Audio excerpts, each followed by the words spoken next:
Hey, a couple minutes early. Why not? Normal America show, daytime shift, call-in show today. I'm in a good mood. I don't know if you could tell. I'm having a great day. I don't know why I didn't get a lot of sleep, but I woke up like sort of pumped, ready to go. My son ready to get back to school after 3 days off. Took him to school. He seemed like he was having a good time. So no problems with his eyes after having sand thrown in it there the other day. Everything good. Good day for a call-in show. So happy to be here with you all. I hope you're all having a great day. We're going to take some calls, share a few laughs, a few beers. Oh, wait, no beers. It's only noon where I'm at. A couple minutes before noon. But, oh, man, what an absolute gorgeous day out. It's going to be like 75, perfect weather. A little chilly in the morning. That's okay. No problem. But, man, it's going to be a beautiful day out. So glad to share part of it with you. Tonight, we got a big show planned around 10 p.m. Eastern, normal time for my show. I'm going to be doing this Discord thing. I don't really know what it is. It was set up by people, but I think I'm joining a Discord room where they've prepared to set it up on the politics Discord server, which has like 100,000 members. And the idea is, I guess a bunch of lefties are going to come on to debate me. Yay! It should be good. I don't know how long that'll go, but I got all night. And I assume these lefties will have fun one by one coming, smacking them around. Should be fun. Of course, Wednesday night, we have the great Fabian Liberty. It's coming on. He's going to have a really good show for us for 2 hours. He's going to stick around. And then next Monday, I think potentially Criminal Sean is going to come on. We'll bullshit about whatever legal topics of the day and just sort of politics in general. That'll be next Monday night. So, yeah. That's true. It is our cultural entitlement to drink beer at noon. We're Westerners. Fuck it, right? West is the best. Ain't no cultural relativism here. What's up, Power Slice Pizza over there on Twitch? Bam. Hank's good, man. Hank's doing good. Man, it was a lot of sand. Very aggravating. Right in his mouth. Just all through his eyes. But we're good. We're good. I'm ready to do a show today. Now, topics that are on the table. It's been sort of a slow news week. We got Trump being MIA. Is something wrong with his health? Is there really body doubles out there? You have these resignations from the CDC. You got Lisa Cook at the Fed there that's in trouble for mortgage business. There's a stay that was put on Trump using the National Guard in LA. Of course, you saw another judge that said Trump couldn't issue these tariffs. And the UK business, you had a comedian, Graham Lennon, who was arrested here for making jokes, particularly about immigration. You had people taking to the street in the UK. So, and then last night in Portland, did you know the insurrection continued? Did you know that? Yes! The insurrection against ICE continues. It's just so commonplace at this point, we just accept it. So they're attacking an ICE facility. Again, inspired by the left. Left-wing insurrections abound. They abound. Power Slice Pizza. Look at this. Look at this claim. I'm the best driver in Fortnite. Also, Trump's best president of my lifetime. All right. I've never played Fortnite. I was at a friend of mine who had a daughter who was playing Fortnite, and I tried it for like 40 seconds. It looked too complicated for me. So, but I'm aware of it. I played PUBG a little. It's a little less confusing. They talk about Pac-Man and others getting money to toe the party line. Yeah, we talked about that twice so far. I don't know. Like, the story's written by Taylor Lorenz, which is absolute garbage. She sucks. The idea of, I'll go through it real quick. I don't know if they announced. It appears that David Pakman and them didn't announce what they were saying. The question is, what sort of creative control did this PAC have over what David Pakman and them could say? That I'm unaware of. It's difficult to say. I don't know who specifically on this announced that they were getting paid, but the idea of a PAC paying people to give political opinions, I don't have a problem with. So I hear you, Rouge. But yeah, I think that's probably, I don't know until more comes out. I just assume all these shitheads are just disingenuous assholes. So, I get paid by the Crucible, not for my political takes, but to do. I hear you, Rouge. I get paid to do work behind the scenes. My show is completely my own, but I've also been transparent about getting paid by the Crucible. That's different than getting paid by a political PAC. But NORPAC up and running. We heard about that in the Timcast show there yesterday. NORPAC. Oh, NORPAC. So don't forget to get your donos into NORPAC today. Of course, we're trying to raise $357.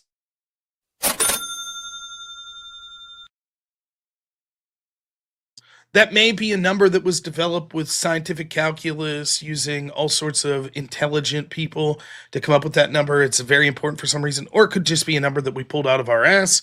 Either way, that's the goal today. I'm driving a Bugatti now.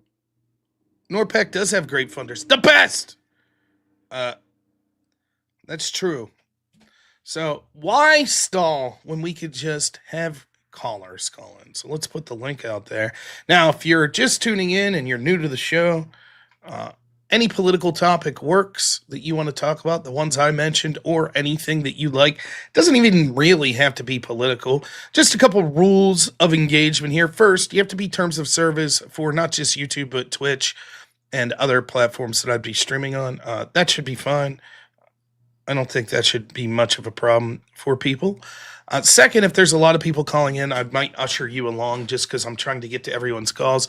And third, if it just happens to be a topic I don't know much about or whatever, we might cut it short as well. To the audience, first off, where's Naughty Germ? No one ever donates until Naughty Germ gives his $5. So that's what's going on. You could give $100 to kick any caller that you want, whether that be just because you don't like the cut of their jib or you disagree with what they're saying, whatever it may be, we don't care. And I think most of the callers that support me will understand. They'll say, good, Rob gets $100. And the ones that don't support me, they kiss my ass anyways, right? Who cares what they think? So that's sort of it. Now we have 2 callers on the line already. We're not even going to worry about, we got to get so much money before we take the callers. No! We're taking the callers as they come in. So let's start with a fan favorite. Old Joe, how are you doing this great day? Oh, sir, how are things this morning? I can't complain at all. It's going very well. Hey, I have a quick question for you about the story is a few weeks old or a week old, but I would like you to clear it up for me because up here we consume our leftist media, and this fellow that was raided for documents for classified documents, the John narrative Bolton. up, Yeah. yeah, the narrative up here is that this is all we see in the news, that this is Trump's buddy, that they keep saying this was Trump's a former Trump staff member, I guess, and that he has kind of turned on his own friend without without any motive, basically. So I don't know if you can if you've done so already, if you can take the time to fill me in. Are these guys friends, or did they have a falling out, or? Well, they definitely had a falling out. Here's the issue. John Bolton's a neocon, right? And so he was working with the Trump administration. He also worked with the Bush administration. He's one of these guys that sort of, and I'm not even, I don't like neocons, but I don't say that as a pejorative. I think John Bolton would admit that. Like, he's one of these people that's always about aggressive U.S. foreign policy and intervention, up to and including like the invasion of Iraq. He was a supporter invasion of Afghanistan, supporting military interventionism in Libya. Like, Bolton's that sort of guy. This was a guy that people like me were furious when Trump put him in his cabinet, because to me, why would you put someone that I consider that's part of the swamp in your administration that's claiming to drain the swamp? Now, I think Trump made a ton of errors. Let me defend him a minute. If you watch Trump's sort of interview on Joe Rogan before the 2024 election, he talked about how he was kind of shocked at how many people he had to appoint when he was elected. And that, like, basically, he knew all these people in New York in the finance world, but he didn't really have those connections politically. So all of a sudden, it's like, hey, you got to fill like 450 vacancies. How the hell is he going to know who to fill these people? He's not a career Washington guy. So he's basically putting people like that are people that he trusts. He's taking their opinions, but then he's also taking the opinions of sort of the Republican machinery and the Republican apparatus. And so that's how you end up with people like John Bolton.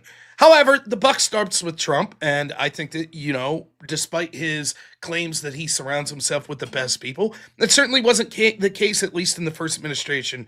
Go through the list. You could put Jeff Sessions was terrible, Bill Barr was terrible, John Bolton was terrible, and on and on and on. Trump claims, and I don't believe this for a minute, this is a 4D chess claim, that John Bolton he never liked, but he had Bolton in the room. That way, when he negotiated with someone like Putin would be like, oh shit, Bolton's an insane maniac that might tell Trump to bomb us. Now, I guess there could be some validity to that, but I don't think it was that deep on Trump's part. And then, of course, much like all these other sort of establishment Republicans that worked with Trump in the Trump administration, as soon as Trump lost in 2020, they were like rats fleeing a ship and were like, Trump's horrible, Trump's terrible, he's the worst. For example, John Bolton supported the raid of Mar-a-Lago. So is it true that Bolton was someone that was a friend of Trump? I mean, he was in Trump's cabinet. Friend aside, that's sort of a loaded word. So I think that's fair to say. Did he turn on Trump? Yeah, like a lot of people that were in the previous administration that were sort of neocons or establishment Republicans. But I don't understand why that impacts this story. Down here, the version we're getting is this is a dude that's not for Trump, that criticizes Trump, and so Trump's weaponizing his DOJ. But the New York Times broke a story last week that actually this investigation into Bolton started to pick up steam under Joe Biden. And so the idea that this is just a political prosecution from Trump is nonsensical. Bolton had been investigated for mishandling of classified information when he put a book out, I think in the early 2020s, like 2021, 2022. And so he had been like interviewed because anytime these people with classified, with clearances do books, there's always some shady shit in there. And it's like, wait a minute. But they ultimately decided not to pursue the investigation any further. Towards the end of the Biden administration, it looks like they did. It looks like the nature of this specific allegation is that Bolton had information that was classified that somehow was found in an adversarial nation. And so, in other words, our intel is spying on other countries, and some of the documents they got from like Russia or China were John Bolton documents that were classified. That's why Bolton's being investigated. So, claims of it being Trump's friend, take it for what you will. They've been acrimonious well before this investigation, just like a lot of people that were establishment Republicans. But the idea that this is just political persecution from Trump seems to be nonsensical. I wouldn't mind if it was. Democrats had no problem using political prosecutions and lawfare against Trump and his people. So, hey, if Trump wants to go after the people that cheered him on, Bolton cheered on the raid of Mar-a-Lago and lamented about Trump didn't take classified documents seriously. Okay, now the shoe's on the other foot. Why shouldn't Bolton be held to the standard that he sought to hold Trump to? And the Democrats freaking out, the Trump haters freaking out that this is against rule of law. This is exactly what they cheered for. Unlike with the raid of Mar-a-Lago, they didn't go through John Bolton's wife's underwear drawer. They didn't take like souvenirs, like souvenir ball bats and cocktail napkins and shit like that. They took Trump's passport. They didn't do that. As far as I'm concerned, this was less than what they did to Trump. It was an investigation started under Joe Biden's administration, and it seems like there's serious concerns of, classified documents in an adversarial nation's hands. So, Perfect. Thank you. I'll ask one more question here. I'll make a prediction and ask you to expound on it. I'll drop down while you answer. So this phenomenon that you and I talk about oftentimes, this leftist disinformation, I see the mainstream media was caught again. Was it Kristi Noem that they had selectively been caught editing? It seems to me in general, if I take the temperature, even up here in the heart of the left, I think this very aggressive, hard left disinformation culture is dying. I can feel its grip weakening even here in the last kind of bastion. And I think the reason for that is the average person has started to see this for what it is, this general um, collection of power in the hands of a few elite and disinformation through the media. I think we are entering a more hopeful age. So I'll just drop down and let you respond. Do you agree, disagree? What do you think on that? Thanks a lot, Rob. Thank you, old Joe. Always a pleasure. Yeah, I mean, there is room to be optimistic. I think that a lot of people, the legacy media and trust in establishment politicians, not just in the United States, but I think this is true in other countries in the West, is waning, and that's good. Now, what's it going to be replaced with? Well, social media is a big thing. You could see the attempts for these governments, particularly in Europe. You see the European Union aggressively going after censorship of what it calls disinformation on social media. Just today, you can see them arresting in the UK a comedian for things that he said on social media. So certainly the establishment and the elites are going to see the writing on the wall, and that it's not enough to just throw Sean Hannity out in front of a camera or Rachel Maddow or Jake Tapper in front of a camera, or to print something in the New York Times and just have the majority of the country go, yep, that's the truth. That's not going to be the way it is moving forward. People are getting more and more distrustworthy. So they're going to not go down without a fight. They're going to attempt to control and regulate social media in ways that they could still control the narrative. And I think the other thing is, even aside from that, there are problems with sort of social media. For example, like if you get your information and news and politics and punditry from a guy like me, well, there's problems with that too. I'm fallible. I'm not a professional. I don't have access to a lot of shit that theoretically these old guard legacy media people were supposed to. I can't spend hundreds of thousands of dollars to send a reporter to some area of the world and fact check. I'm sort of limited based on what I'm able to see. And what's to stop me from just being a piece of shit grifter that's taking money and feeding you a bunch of shit? So certainly the new media landscape of it being sort of democratized and sent out to individuals, there's going to be attempts to regulate that. There's going to be people that are getting paid to push an official narrative that are grifters. There's going to be people that are wrong. There's going to be people that are bigots. There's going to be people that are, all kinds of crazy assholes. So there's going to be more stuff to sift through to get through useful information. But I think that it is better than the alternative, the old school, media being controlled by basically the two-party system and all of this bullshit that they're saying. So, yes, I agree with you. I think that it's hopeful that people are waking up. The other thing is, though, you gotta be careful because there's going to be more advanced sort of propaganda techniques. You can already see how many people are duped by AI and sort of, what we could do with photos now. What are we going to do when you could take someone's voice like Donald Trump and put it on some sort of audio and he's saying a racial slur? And it doesn't matter if it ever happened. Millions of people will hear that and believe it. And then what happens? So, I don't know. I hope people continue that, to continue to wake up and be distrusting of sort of official things. But I myself can see, even me, and I know better, I fall for bullshit sometimes. And so, I don't think it'll ever end like that. But hopefully we're entering more of a golden age where there's more a flow of information coming that's not so controlled. So thank you, old Joe. All right, we got 2 more callers so far. I remind you that link is posted, so should be in the top, but we'll post it here as well. Now, this is weird for me to say. We're 20 minutes into the show, and I officially have 0 donations. That's, oh my goodness. What does that make me? Some schmuck? Some asshole? Yeah, probably. That's all right.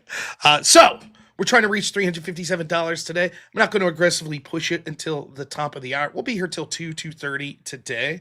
So, yeah, let's try to get some of those donos in, but we move forward. Next up, we got GG. What's happening today, my friend? Hey, what's up, Rob? Just another day on vacation, so just relaxing. I'm glad you could join us here at this NORPAC meeting. It's been slow so far. Yeah. I don't know if we should be doing it publicly. NORPAC screwing up by being public. I think we're supposed to be dark money, which means we're not supposed to talk about this shit in public. But we'll private this video afterwards, so we'll be good. Yeah. All right, that's good news. Hey, I've been digging around in some H-1B data, and I wanted to pass along some of these insights that I found, because initially I was just looking into it of like, okay, how many are there? Who, like, what are they kind of concentrated in? So just to try to get a feel of what's going on.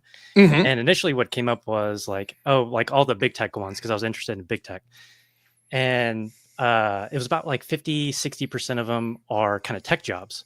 Mm-hmm. And that got me thinking, because I work not in tech, but I work coding is one of the main parts of my job. So Okay. AI is a big factor of it. And so then I started digging more and more into it, and that seems to be holding true throughout the years. Of about 50-60% of the H-1Bs come into some kind of coding thing.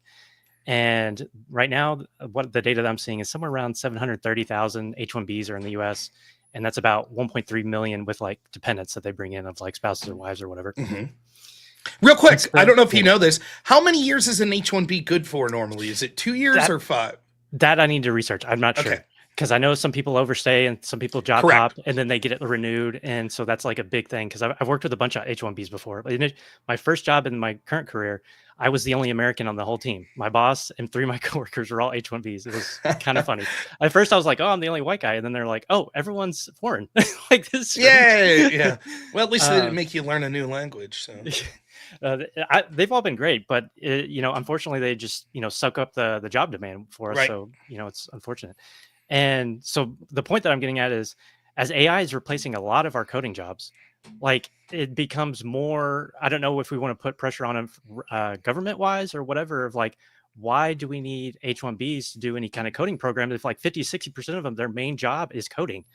And so that's what, like 750,000 people that are here either directly or they're dependents of someone, who we don't really need these jobs anymore. Or Americans could do them for, like, I know a bunch of ITA and a bunch of students, they can't get jobs in these fields.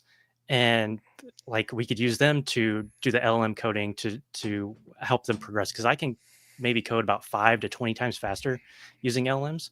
Like we don't need a lot of these people anymore. So anyways, that's the kind of rabbit hole I've been going down. It's very interesting. So I don't know shit about coding and stuff, but I do know that this is true. That what happens is, as we get more efficient through things like LMs, elsewise, that maybe we'll need less of these people. Now, I guess the argument would be, well, that'll just encourage other companies to start up and need more people working on the LMs or things like that, and so you would still need H-1Bs in certain fields.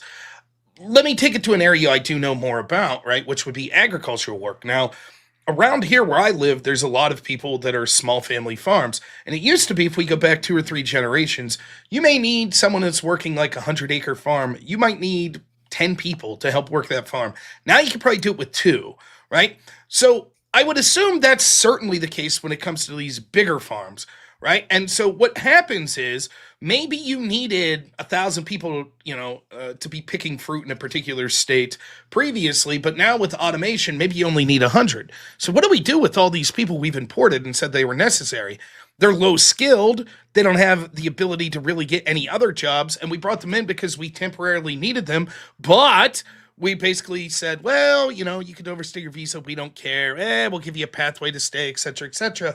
What happens? The same thing would be true of these H-1Bs, right? Once these companies rely on these people and we say, look, it's necessary, and so we have this quota that says this is how many people we're allowed to take in, but then all of a sudden the companies need less and less of these people because AI or other things is meaning that you need less people to do the coding that you need.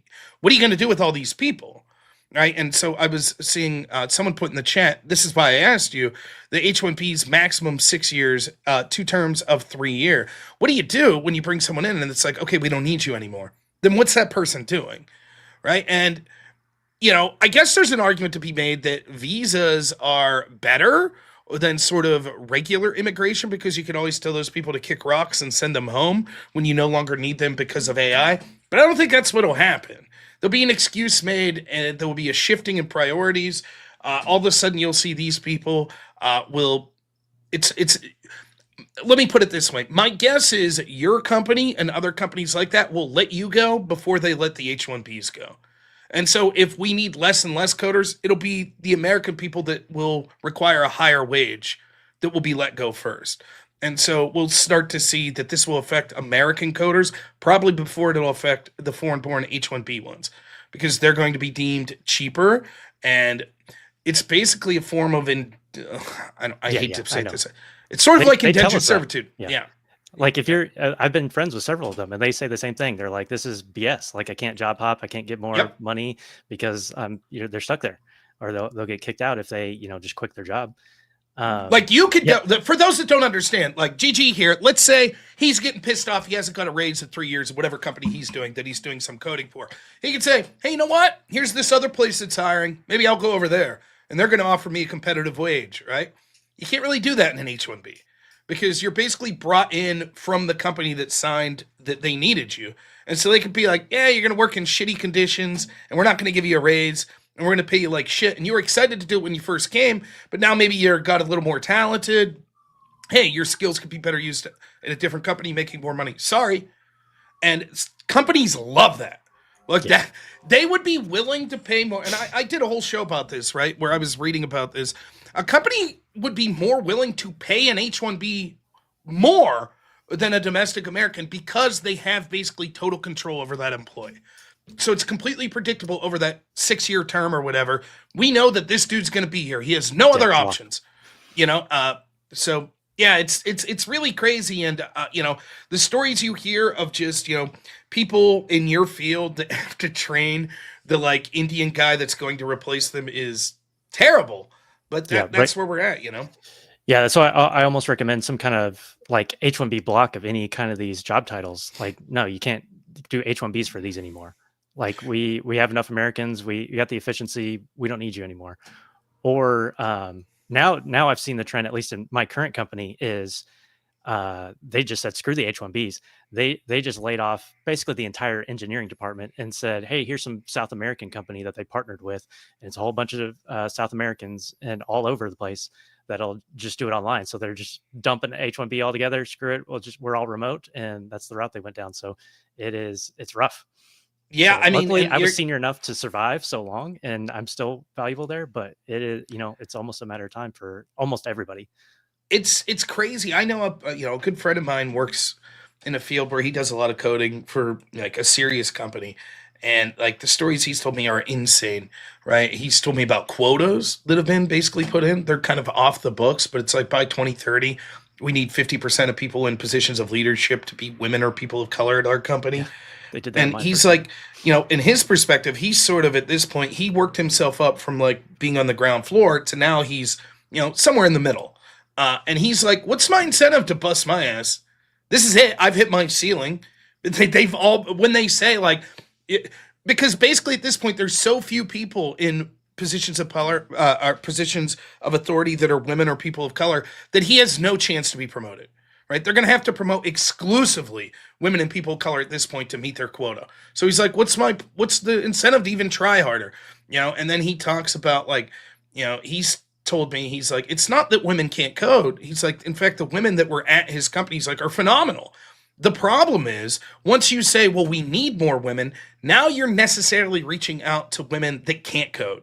Right? So maybe think of it this way. Let's say that for every 100 people that apply for this particular coding job, 5 of them are women, right? And those 5 are capable, right? But the problem is once you hire those 5 and say, okay, and now we need more, you're going to get incapable women, right? And he's like, that's what's happening. We end up bringing in people just to basically fill a quota. Oh, women or people of color. And he's like, you work with them and you're like, what the fuck are you doing? You have no clue what you're doing. And like he's joked with me because I'm like, I don't know shit about computers. He's like, Rob, I'm not shitting you. He's like, at this point, like if you were a person of color, you could probably apply for this job and fucking get it because that's how bad it is. He's like, and he told me this story of this one particular person who he's like, yeah, he submitted this code for us, and he's like, I was looking at it because he's on my buddy's team. He's like, I'm looking at it, and I'm like, some of it looks pretty good. Like he's like, shit that even I don't really do well. He's like, then other of it looks like gibberish. He's like, so I showed it to this lady that's on the team with me, and she's like, this is AI. Someone just put the prompt into fucking AI. That's what it is. And so they brought this dude in with like the higher ups and started asking him like, where did you go to school? He manufactured his entire fucking resume. He didn't know shit about coding. He just literally was going to like Chat GPT and fucking putting shit in. And they were like, they moved this dude like across the country, got him a house. He had a wife and kid, and they're basically like, hey man, you can't work here. You lied about all this shit. And he guilt tripped them and was like, how dare you? Like, I moved my family out here. And like, my buddy's like, what the fuck is going on? He's like, it would scare you shitless if you know some of the stuff that's going on. And I know I've heard, not him particular, his field is such that there's national security concerns. So I don't know how many H-1Bs and people like that they have, but I know other people that are in the field that have told me about this with some of the H-1Bs. They're like, some of the people come in and they're perfectly fine and they're hardworking. They're like, others, you can tell 100% bullshitted on their capabilities. And it's just like, you basically got to suck it up. Well, you pick up the slack then. You try your best to help them out. But it is what it is. You know, it's just like, well, shit. So, I mean, it's definitely it comes down to a philosophy of what is the United States? Is the United States like, look, I liked Vivek. Vivek was my guy. I supported him in the primary, you know, and I still like Vivek, but I think it's evident. Yeah, the H-1B thing, and I think you see it with Elon Musk as well. It is evident to them. They're like, ethnicity doesn't matter. Cultural connection to the country doesn't matter. All that matters is productivity. And it makes sense from the perspective of like a businessman why you would think that, right? If I start a company and it's a worldwide company, do I really give a shit if the dude I hired's French or he's Indian? If they're, you know, if they're capable of doing the job? I'm going to take the person that's more skilled, and I don't give a shit. I don't care about their national origin. I don't care. So, but can you run a country that way? You know, and Vivek's sort of just like, he looks at it like we're all just interchangeable cogs. And if someone could come in and be a better cog and be more efficient and raise the GDP 0.1%, fuck it, bring that guy in. You know, and it's like, well, there's a bunch of problems that come with that. There's a bunch of problems with cultural incompatibility. There's problems with your domestic population, then like shrugging their shoulders and they're like, what are we supposed to do? And so, you know, this H-1B thing, it's just the tip of the iceberg. Where I think that it's easy to look at it and be like, well, hey, these companies say they need these workers and there's not Americans. And it's because the people that have really been running our culture and our government so long have been so shitty. It's very nefarious. It's like the idea where they incentivize not having children, right? And then said, oh shit, none of you are having kids, so now we have to import a bunch of cheap labor from overseas. It's sort of like that where they've controlled academia and basically they've, you know, push people in a bunch of fields that are irrelevant, like finance or women's studies and shit like that. And then these companies say, oh, well, geez, look at that. There's not enough people, even though they're probably full of shit to do these jobs. So we got to import these H-1B people. Then you import the H-1B people. And what happens when those people get to stay, they want to import more people like them for their own countries. And you can understand why. Because every other country and people from it are allowed to have a national identity and say, we want to support the people in our country. By the way, I don't blame them. Of course. That's what normal people would do, you know?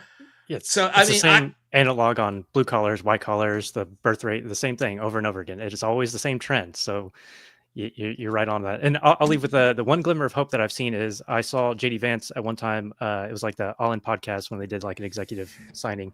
He offhandedly mentioned that of like, hey, this seems like kind of BS that all these big tech companies are laying off tons of thousands, and then they're applying for tens of thousands H-1Bs. So at least it seems like he's pointed in the right direction. Who knows? Like, you know, the Thiel thing, and then Trump doesn't seem that gung-ho on this anymore, even though he used to. So I don't know. We'll see in the long run. Yeah, I mean, it really is. Again, like, I don't know what to say. There's no politician. You know who I trust?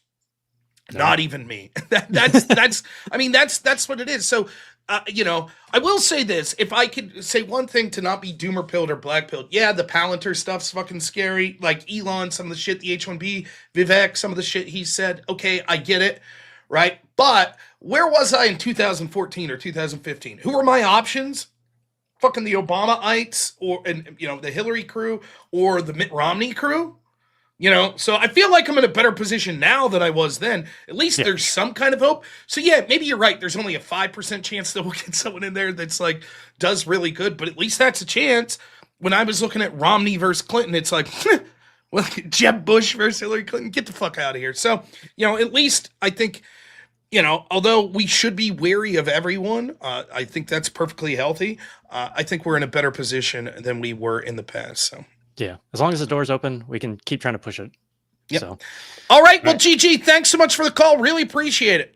Take it easy. Bye, Rob. All right, we'll talk soon. All right, some super chats real quick.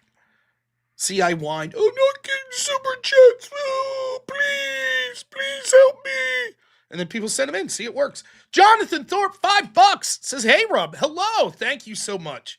Occultology, $2 says, sorry, Rob, I got to pay rent today. No problem at all. Look, if people don't ever feel like you have to donate to me, particularly if it harms you financially or anything like that. Of course, it's part of my job to come out here and whine and moan that I need money, but I'm doing quite well. So if you can't get money, that's perfectly fine. But I do appreciate all the donations that come in. So thank you, Occultology. Lost Avarice, thank you so much, my friend. $10 says, maybe you put a yarmulke on, the money would just magnetize in. I don't know. I got to talk to some of my Jewish friends and figure out how that works. I don't know if it's some sort of magic spell or if it has to do with the clothing, but we'll figure it out. Kokomo, $15 says, we had anti-immigration and government marches in Australia on Sunday, just ordinary people. But one of the people who turned up were neo-Nazis, so the media said it was all far-right marches and races. Saw this, and I actually saw some of the normie people fighting with the neo-Nazi type factions. But yeah, that's the way it goes. Yep. Alan Hatz gives 10 memberships. Thank you so much, Alan. Really appreciate it. The great Ron Quay, Agent of Chaos, gives $3.57. Says, guys, we're slacking today. $3.57 or Austin Hall wins. Shh, we'll get to Austin Hall here in a minute. Amicad then gets us to a nice even number with $4.62. And then Fuel My Fire, $5 says, just woke up. Good morning, Rob, and everyone. Thank you all so much. We're at $40. That's not too shabby. But let's see if we can get that up to 50% by the top of the hour. I'm not going to press the issue too much, though. We got so many good callers on. Caller that's on the line here. Well, actually, I'll bring you on, and then we can watch this video. Avarice, how you doing, my friend? How's it going today? Hey, Rob. How you doing? Good. So, if you don't mind, I figured I'd bring you up. We could watch this video together. It has to do with what the last caller was talking about. This economist I like, Peter St. Onge. I don't know how the hell to say his name. Why can't people just have normal names on them? St. Onge? Saint? Who's got a saint in their name? 4-minute video, but I think at least part of this we should listen to because it has to do with this sort of the irony of the learn to code crowd. Yeah, just turns hit the out play button, Noor. It's a blue-collar boom with teenage welders making six figures, even as armies of white collars with crippling college debt worry a chatbot will replace them. The micro economy is here. Recently, Treasury Secretary Bissett announced that wage growth for blue-collar jobs hit a 60-year high. Meanwhile, a new study from the Federal Reserve says the unemployment rate for construction service majors is 0.7%, while the unemployment rate for computer science grads is 6.1%. For computer engineering, it's 7.5%.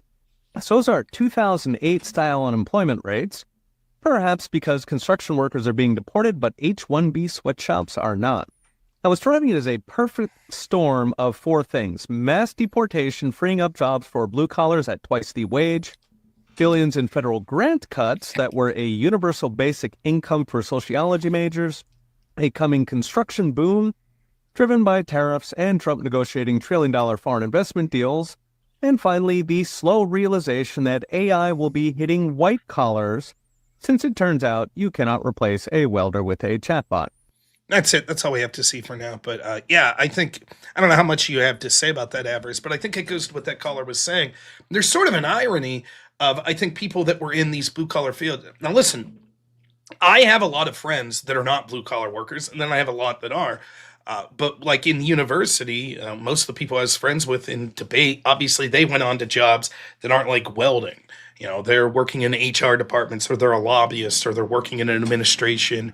And I like those people. I'm not saying, fuck HR, I guess. But other than that, I'm not saying those aren't important jobs. But they were sort of smug when they looked at the town I grew up in, Clarion, all right, and it had a bottle shop that went out of business. That was the largest employer. It was called Olin, Illinois.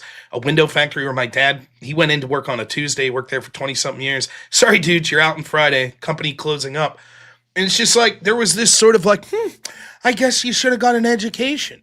And now there's sort of an irony where it's like these dudes that like learn to work with their hands, all of a sudden it's like, there's such a demand for them. It's like, shit, we need carpenters, we need welders, we need construction workers. And a lot of those people that were sort of smug, whether it be my friends that were in the art field, that now it's, I think you can speak to this a little. A lot of these people that are in like fields like that, they're not making the big money. They're not working on fucking, the Marvel movie. They're doing No, little I think- ads. I think I think a lot of times, when especially with this, and they're all getting replaced with AI, which is even funnier. And I think that's what the whole thing is about. I don't have a lot to say about it, except that I just think we should accelerate the process. Just because then we'll see how bad it actually is. Because if everything's done by AI, then you'll actually see what's needed, and people will realize that. No offense, but college is a little bit of a scam, and this whole idea that everybody needs to go, because everybody needs to be equal. And again, we're not in a world of equality, which will lead to my satire a little bit later of my topic, which is funny.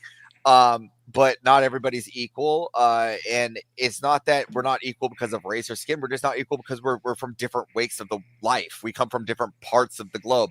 I come from a different place than where you come from, and vice versa. And each where we're from is where our gateways are made, or what hand we're dealt. It's not necessarily because of something. It's just the hand, right? Yeah, I mean that's certainly true. I think that life's not fair. Some people are. You might be like, do you think it's fair that LeBron James was basically born a genetic freak? No. Right now, what you could do is the hand you're dealt, you could maximize it. Right, you could make good decisions, but dude, I'm 5'8". I'm barely scratching 5'8". It don't matter how hard I trained. I wasn't going to be in the fucking NBA. I wasn't going to be a professional athlete, Well, you knew you were a little bit larger, so you had to learn how to yap really fast. Right. Worked out for me. Worked out. Yeah.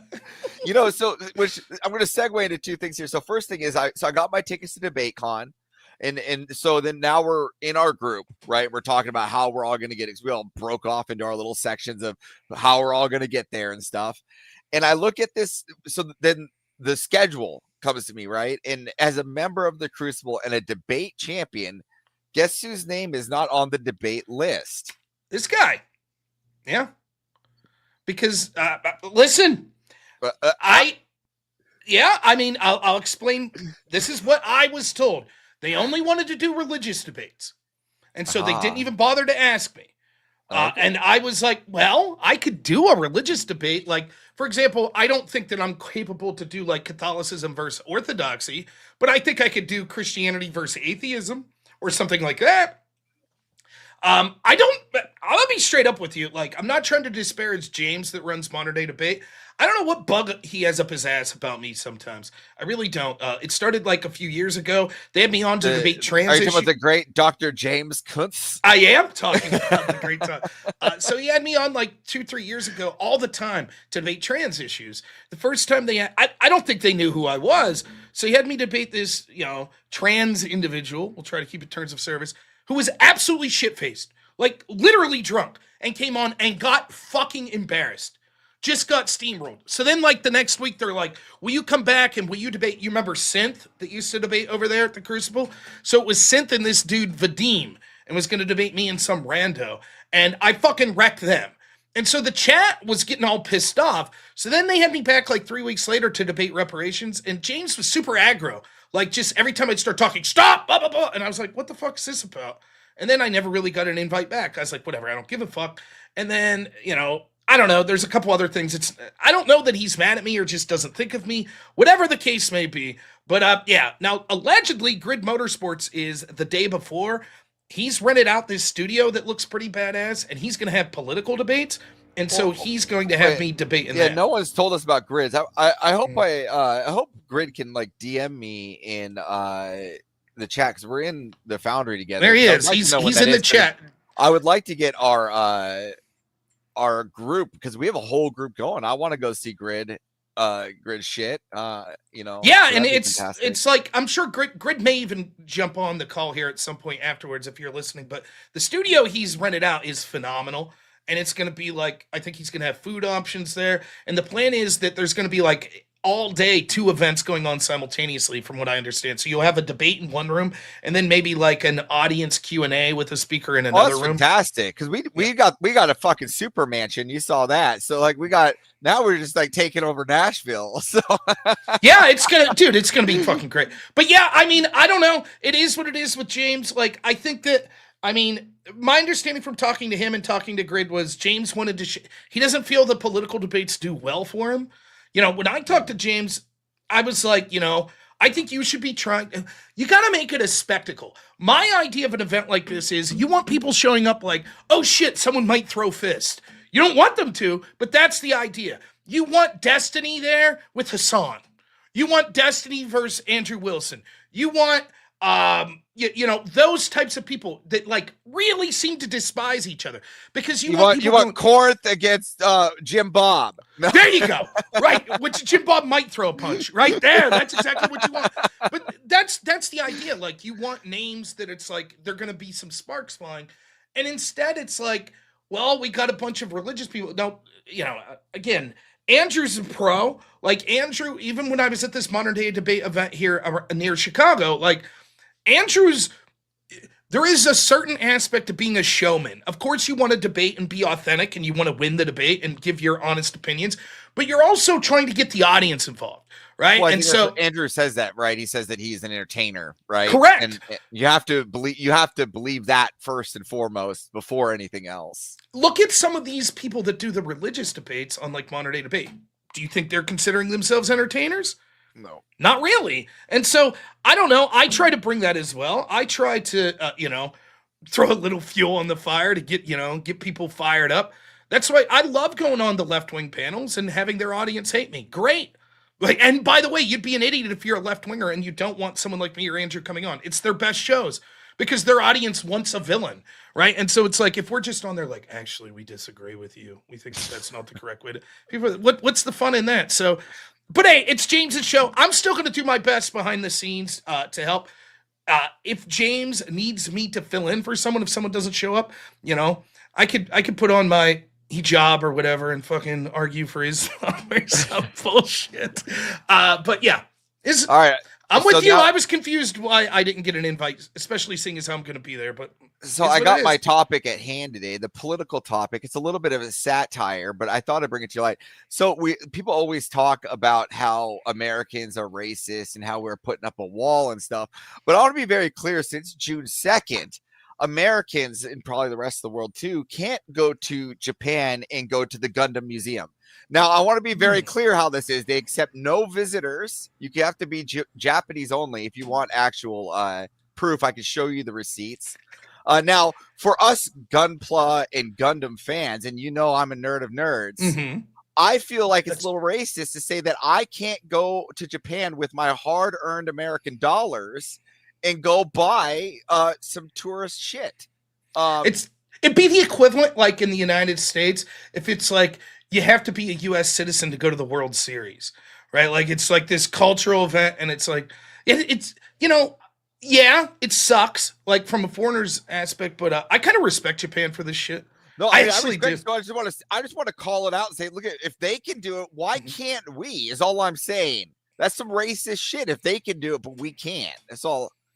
Yeah, I agree. But let's start doing it, right? I think that we should. I don't know what the U.S. equivalent to Gundam would be. Like, I don't know. The US... Transformers. We have a Transformers museum. It's like only Americans, damn it. We're not gonna have any damn foreigners, you know, in the Shia LaBeouf exhibit in our Transformers museum here. The Star Wars Museum. George Lucas has one.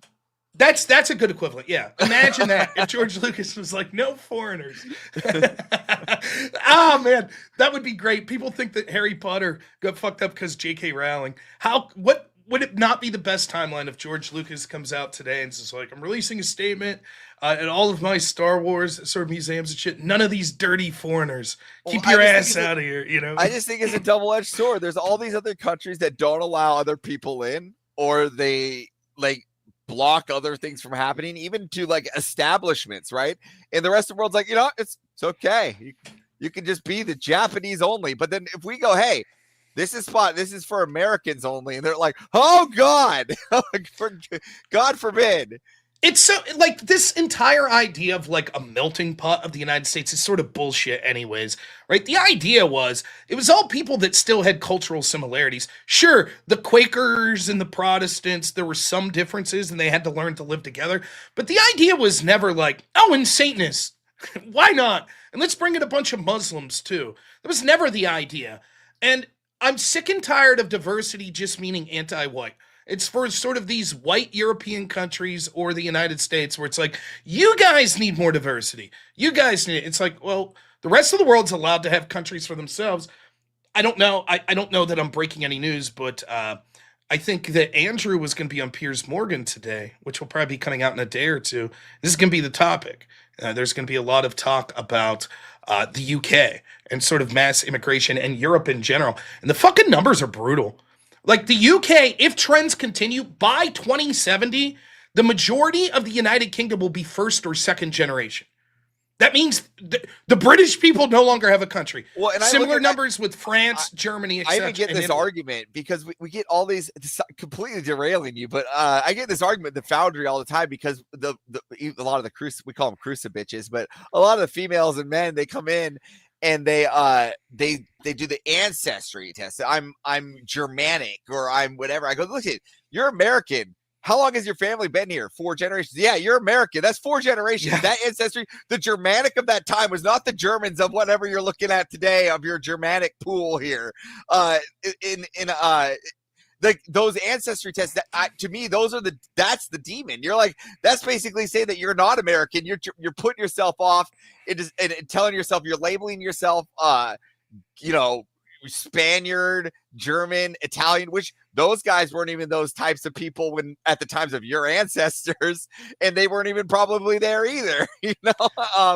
It's a weird thing because like the nature of America is that we've all accepted like there were no, I guess other than the natives, right? There were no American people, right? So like when you look and you see like a white dude in the United States and it's like, well, I'm Italian. I don't even know what I am. I think I'm part Italian, part Irish, but I couldn't tell you beyond that. But when you look at dudes, it's like, well, what's your ethnicity? And like for me, I'm fucking American. I don't really give a shit. Now, do I associate as like I'm from Europe ancestrally? I suppose. It's not something I think about much, but I'm willing to accept that this country, that it doesn't have to be just for my race, just from people that immigrated from Italy or immigrated from Ireland. I'm willing to accept that. The nature of the United States was that we had all of these established countries that were rushing to the United States. I get it, right? But that doesn't mean that we can't have a shared cultural system and that it's not worth supporting. And for the people that really want to like continue on their ethnic lineage, so be it, I guess. I don't give a shit. You can have whatever. I don't know. I see. I'm not a fan of the ethnic lineage. I'm like, once you get in America, you should consider yourself American. And that's why, like, I don't actually have a problem with immigration. I have a problem with illegal immigration, right? We've been immigrating people since the dawn of time the right way. And we've been managing our own population. That's the whole, we manage our system. And what's going on is that you're saying, oh, now everybody that's unmanaging our system and fucking it, they're okay. And I'm not okay with that. I'm not okay with people unfucking my system. I mean, for me, I don't know. I go back and forth on this. I think that there is something about sort of the culture of this country and saying that we need to maintain that culture. That could be from people of varying racial degrees. I don't mind people that want to look at it through a racial lens, though. I guess I don't. I don't want a white nationalist country, though. I think that that's fucking absurd. Incidentally, getting off topic here. Did you ever see the debate where me and Andrew debated this guy Sean Last and JF Gary Eppie on this topic? It's a doozy. JF's a smart motherfucking dude. Bring it up. Is it in the Crucible videos? I don't know. Because I believe it or not, I don't have access to that. It's something like I got to get on Mr. E's ass. I mean, if I have to pay money, that's fine. But it was really funny because JF's smart as shit, and he sort of has this argument that I thought was funny. He started calling me a cuck, right? Because I was basically like, I don't give a fuck if I married an Asian woman, even if I married a black woman, whatever. I was looking for a woman that I loved. It's perfectly reasonable for everyone to have preferences they want. If your preference is, I want a really tall chick, fine. I want a redhead chick, fine. I want a black chick, fine. I don't give a shit, right? Have your own preference. I don't care. But JF's sort of given me this, you're selling out your ancestral lineage. And so he calls me a cuck and makes this claim that then I would be for other men impregnating my wife. And I'm like, actually, you're the cuck.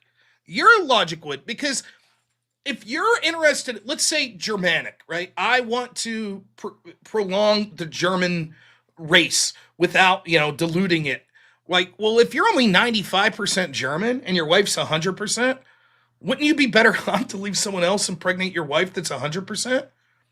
That's the problem when you start talking about like, oh, it's sort of like the socialist argument. Well, exactly what my percentage of this ancestry is legitimate.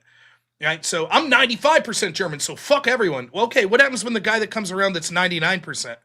Then you got to bow down to him and say, well, I guess you should impregnate my wife. If it's just about keeping the German line going.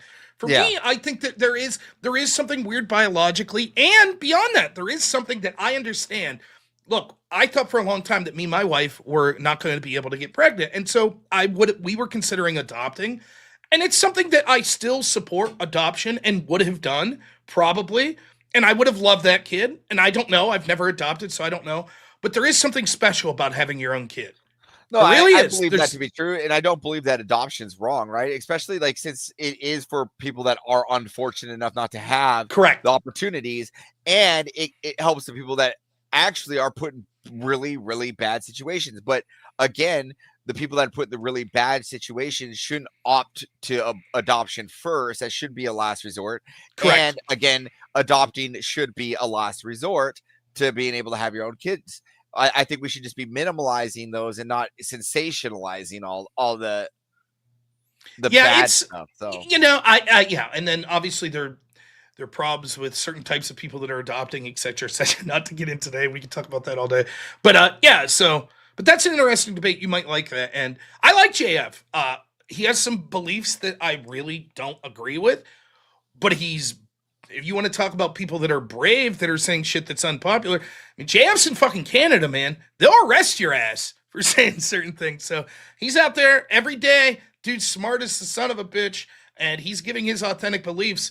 And he's one of those dudes when you debate, like, he'll fucking wreck you if you say one word that could bring the debate to genetics, you're fucked. Because that dude knows more about genetics than pretty much everyone I've ever met. And I know basically nothing about him. So it was an interesting debate. I think me and Andrew did very well, though.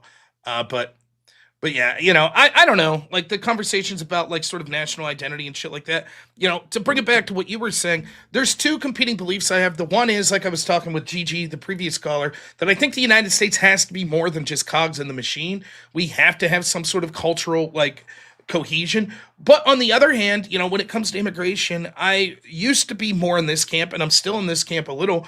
We should bring people in based on how it could benefit the people of the United States. So if some dude like from fucking, Slovakia could come in and all of a sudden this dude's gonna, we're gonna put him to work and this dude's gonna cure cancer, why the fuck not? Right? That's fine. I'm not gonna be like, well, he doesn't have the same ancestry as me. Fuck this guy. But at the same time, if it means bringing in 10 million people and then they're all gonna like, ghettoize and just join these little enclaves like we see with like a bunch of Muslims in Dearborn, Michigan. Yeah, fuck all that. That's not acceptable. I don't give a shit how productive those people are. You have to assimilate to the values of this country. And the problem is when you have mass migration, what happens is it disincentivizes people from assimilating to the country because it allows them to just balkanize and basically start Little Italy or Little India, right? Where they don't have to really change their culture. And, I think right now you're seeing in Europe a cautionary tale of what happens when you bring in too many people like that. London right now is 40% foreign born. You go to London, hey, I'm going to go see, Big Ben, and I'm going to see, tea and crumpets and all that shit. And it's like, no, try imams praying on the street. That's what you're going to get in London now. Well, I'm not too worried about London because it was full of a bunch of soulless gingers like EOD. So like, I'm good to see like, a good shift in that culture, because going into a place and just watching a bunch of redheaded stepchildren, that scared me for a while. Now we have fish and chips and curry. Yeah. Why not? So we just have to obliterate all the redheads like EOD. And then we just focus on brown, white nationalism, brown hair, brown eyes, and then it'd be fantastic to agree. I think EOD would agree with this as well. Yeah. I mean, it's sort of like that Austrian painter. He was advocating for people that didn't necessarily look like him. He wanted the tall, blonde hair, blue-eyed, little angry man with a mustache. What kind of man would think that way? Ah, shit. Oh my God. We're All back. right, Avarice, before we get in trouble. No, I always You have a good appreciate the one. call. We're going to do, listen, the Crucible's going to fucking get so big that the country of Japan will have no choice but to allow us to take a contingent to the Gundam Museum. So, Listen, I just want to be able to make my own personalized Gundam. That's all because you can literally, it's like the Funko Pop Museum there. You can literally go in there and piece together your own little bastard, and that's what I want. So. All right, Avarice, thank you so much, man. Appreciate it as always. EOD, I'll see you at Nashville as well. It'll be good. Then we can make fun of him to his face. Finally. Fantastic. Watch his curly hair get even more static. All right, Avarice, we'll talk to you soon, man. Take it easy. Later. All right. This guy's a fucking self-hating idiot. What, Avarice? I think he's joking around there about a lot of this shit. All right. Let's get some super chats. Fuel My Fire, $5 says, just woke up. Good morning, Rob and everyone. Good morning, Fuel My Fire. Level 4 Lobster, probably working as we speak. $5 says, new month. In fact, beard tariffs are due. True enough. And another $2 says, oh, and Texas sucks at football. Oh, man. I'm going to have the Texas crowd like storming my house looking for information on how to get to level 4 Lobster. Another new account, $5. Thank you so much. Says, I can already tell you Wick's response from other debates. We can't copy what other countries do with immigration, and we're held to a higher standard. Yeah, horseshit. You know? Okay, the United States is one thing. Fine, fair enough, right? Great. But if the same thing holds true of France and of Germany and of Poland and of Italy and of the UK, where's the country for white people? Where is it? Now, I'm okay if it's going to be the rules universally apply, right? And so it's not just the European countries, but it seems that that's the only ones that are told that they need diversity. You don't see people mad rushing to say Japan needs increased diversity, Zimbabwe needs increased diversity. Seems like these European countries are very desirable, and we're telling the populations that have lived there, particularly the white populations, hey, that's no good. You need to bring in more people that are more diverse. Again, I don't give a shit. I think that there could be people that aren't white that are fantastic. I don't really give a shit. I don't focus on race that much. But it's noticeable that it's only these countries that are white that are told, hey, you need to be diverse. Diversity is just code for anti-white. That's all it is. Ron Quay, $5.09 says, I have a lot of European in my but my family has been here, both sides, since early 1500s. 100% American. Look at that. The great wrong. No wonder he's an agent of chaos. Just flipping tables like, ha! Then we got the great GG, who called in earlier. Says, tax deductible NORPAC donation. Thank you so much. GG, did you see that Peter St. Onge video? I'll put the link there. That might be something you're interested. By the way, if you guys aren't following, I think that he's one of my favorite. He puts out a video pretty much every morning. It's always on point, man, when it comes to economics. So check him out. I'll put the link out there to his channel. You can check out all of his videos, but that one today I thought was very good on blue-collar versus white-collar work, where blue-collar, because of the policies of Trump, encouraging domestic manufacturing here, kicking out, like, cheap blue-collar labor from in the forms of, like, so many of these people that were working that were illegals, manufacturing demand increasing through trade deals, etc. That's encouraging blue-collar work while simultaneously taking away subsidies for sort of a lot of these degrees that were in the more white-collar fields is harming them, and AI is going to be harming them as well. But the numbers are stark right now, and it sort of goes to what Gigi was talking about. He talks about how unemployment in some of these computer-related fields are as high as 7.1, whereas it's 0.7 when it comes to a lot of these blue-collar fields. I mean, you couldn't get a more stark difference. So, very interesting. All right, let's see if we can get our super chat goal up to 50% here. I did say that until the top of the hour I was going to stop grifting so much. Now, I will say that I am immensely pleased that we haven't heard a fucking whip song so far today, and I think that we could get through this video today, hopefully without hearing one. It would be nice. The whip grift has worked well for me. I enjoy money. I hate that fucking song now with a passion. It's been beat into my head probably 1,000 times. So, but we will take donations. If you insist on donating $20 for a whip song, I suppose them's the rules.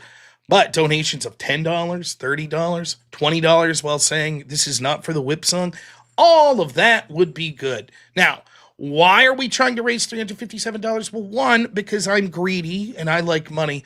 But secondly, would you believe that not 2 days ago, this guy, Austin Hall, it's like every 2 days ago, he says $357 is a day is highly unreasonable. You're unreasonable, sir. And allegedly, Austin Hall, allegedly, he's for increasing the H-1Bs that come into this country. Just saying. So the next thing you know, if you don't start getting those donations, they're going to replace me with an H-1B. You're going to have some guy with India in here, right? He'll probably be way better than me and won't require as many donations. But still, let's do it for America, baby. We're not outsourcing our great NORPAC jobs, right? Austin Hall supports Ilhan Omar's $30 million fortune. Right. The bastard. By the way, so I do my little grippy thing here. I wish I'm gonna have to start doing curls or something while I'm sitting here as well. But my grip's getting way better. So you can see I've maxed this guy out. He's maxed out. So I'm at 60 kilograms, which I don't know how much that is. But despite having small hands, I'm able to I can get it pretty good now. Even with the left hand, I'm doing all right. Now, this muscle right here, like really hurting in both my hands. So I took a day or two off. But now that I came back to doing it today, it's like, oh yeah, I'm ready to open some fucking jars. Let me tell you, when we get down to DebateCon, it's on. I'm not even gonna open the jar. I'm just gonna grab it and just crush the glass in my hand. Be like, there, that's how I open jar. Earth says, God sees hearts, not skin. Still learning, still loving. True, right? But God sees hearts in general, and that doesn't mean that I shouldn't prioritize taking care of my family, even though he sees the heart of everyone. As a father, I'm going to take care of my son first. And I don't think there's a problem with saying that we want people in this country that culturally assimilate. I personally don't give a shit about their skin color, but I also don't blame people that are like, hey, I think that it's worth preserving my ethnicity, particularly when that ethnicity is going to be directly attacked by people in this world. And that's the case with being white. If all other groups say we're allowed to balkanize and come together for our race and advocate for it, and white people are the only people that say, well, we're not going to do that, what do you think the predictable outcome of that is? 1 kilogram is 2.2 pounds. So 65, let's see here. Let's do a little 65 times. 143 pounds of grip strength. Oh, man. Ha! Look at that. Now, my left hand's definitely weaker than my right hand, but I'm doing pretty good with it. I'm not bad. So, maybe that's where I'll get people left-handed jar opening. Ooh. Even still, even if your left hand's grip strong, does anyone know? I'm terrible with my left hand. I'm terrible. I don't think the grip will matter. I think your hand's stretchy. There's no way that's 150 pounds in that little spring. What do you know, EOD? You don't know shit. I don't know. It could be. How the hell would you know? I don't know. But it would be nice if I had bigger hands. I think that, my problem is right here is where it's hard. See, my pinky can't even reach out there. So it's hard to get it going. But once it gets going, then I got it. Anyways, there you have it. That's what I'm doing. Super chat goal. We're trying to get to 50% of our goal here before we move on. We do have another caller on the line. I will put out the link to go ahead and call. I remind you, any topic that you want to talk about is okay with me. But if you're considering, I don't know whether or not to send Rob money. This Austin Hall shit's annoying. What's the point of it? What's the point of $357? Why should I do that instead of feeding my family? Those are all good and valid questions. I don't really have an answer for any of them. But it would be funny to donate all your money to me, I guess. I guess it would be sort of humorous. Do it as a challenge. Hey, can you live a little poorer this month? Why not challenge yourself by sending me money? Smart, right? All right. Anyways, did I put the link out there? Yes. Let's bring on our next caller. we'll get to 50%. I think we could do it. All right, here we go. Miggy, always great to hear from you, man. How you doing this fine day? Well, pretty good so far. Huh? Good. I get my brother called me the other day. He said he might be able to get a transmission for my truck, so I could transmission swap. It's gonna be a 2018 Allison type from a Chevy. So definitely have to get some little bit of conversion for that one for my truck. Mhm. Yeah, I know But you've it been runs having better. problems. It's a 10 speed, so it pretty much will have like more of a heavy duty type. Nice. Well, that's good, man. That's good news. I got my car aligned here. I have two cars: my wife's car, which is our primary car, and then my car. My car, I went at $2,200 to get the rear end replaced on it and a bunch of shit, and then get it aligned. I drove it one time home, so about 10 miles. I drove it the other day just because I don't like to leave it sit too much, and it might as well have never been touched. The alignment's all fucked on it.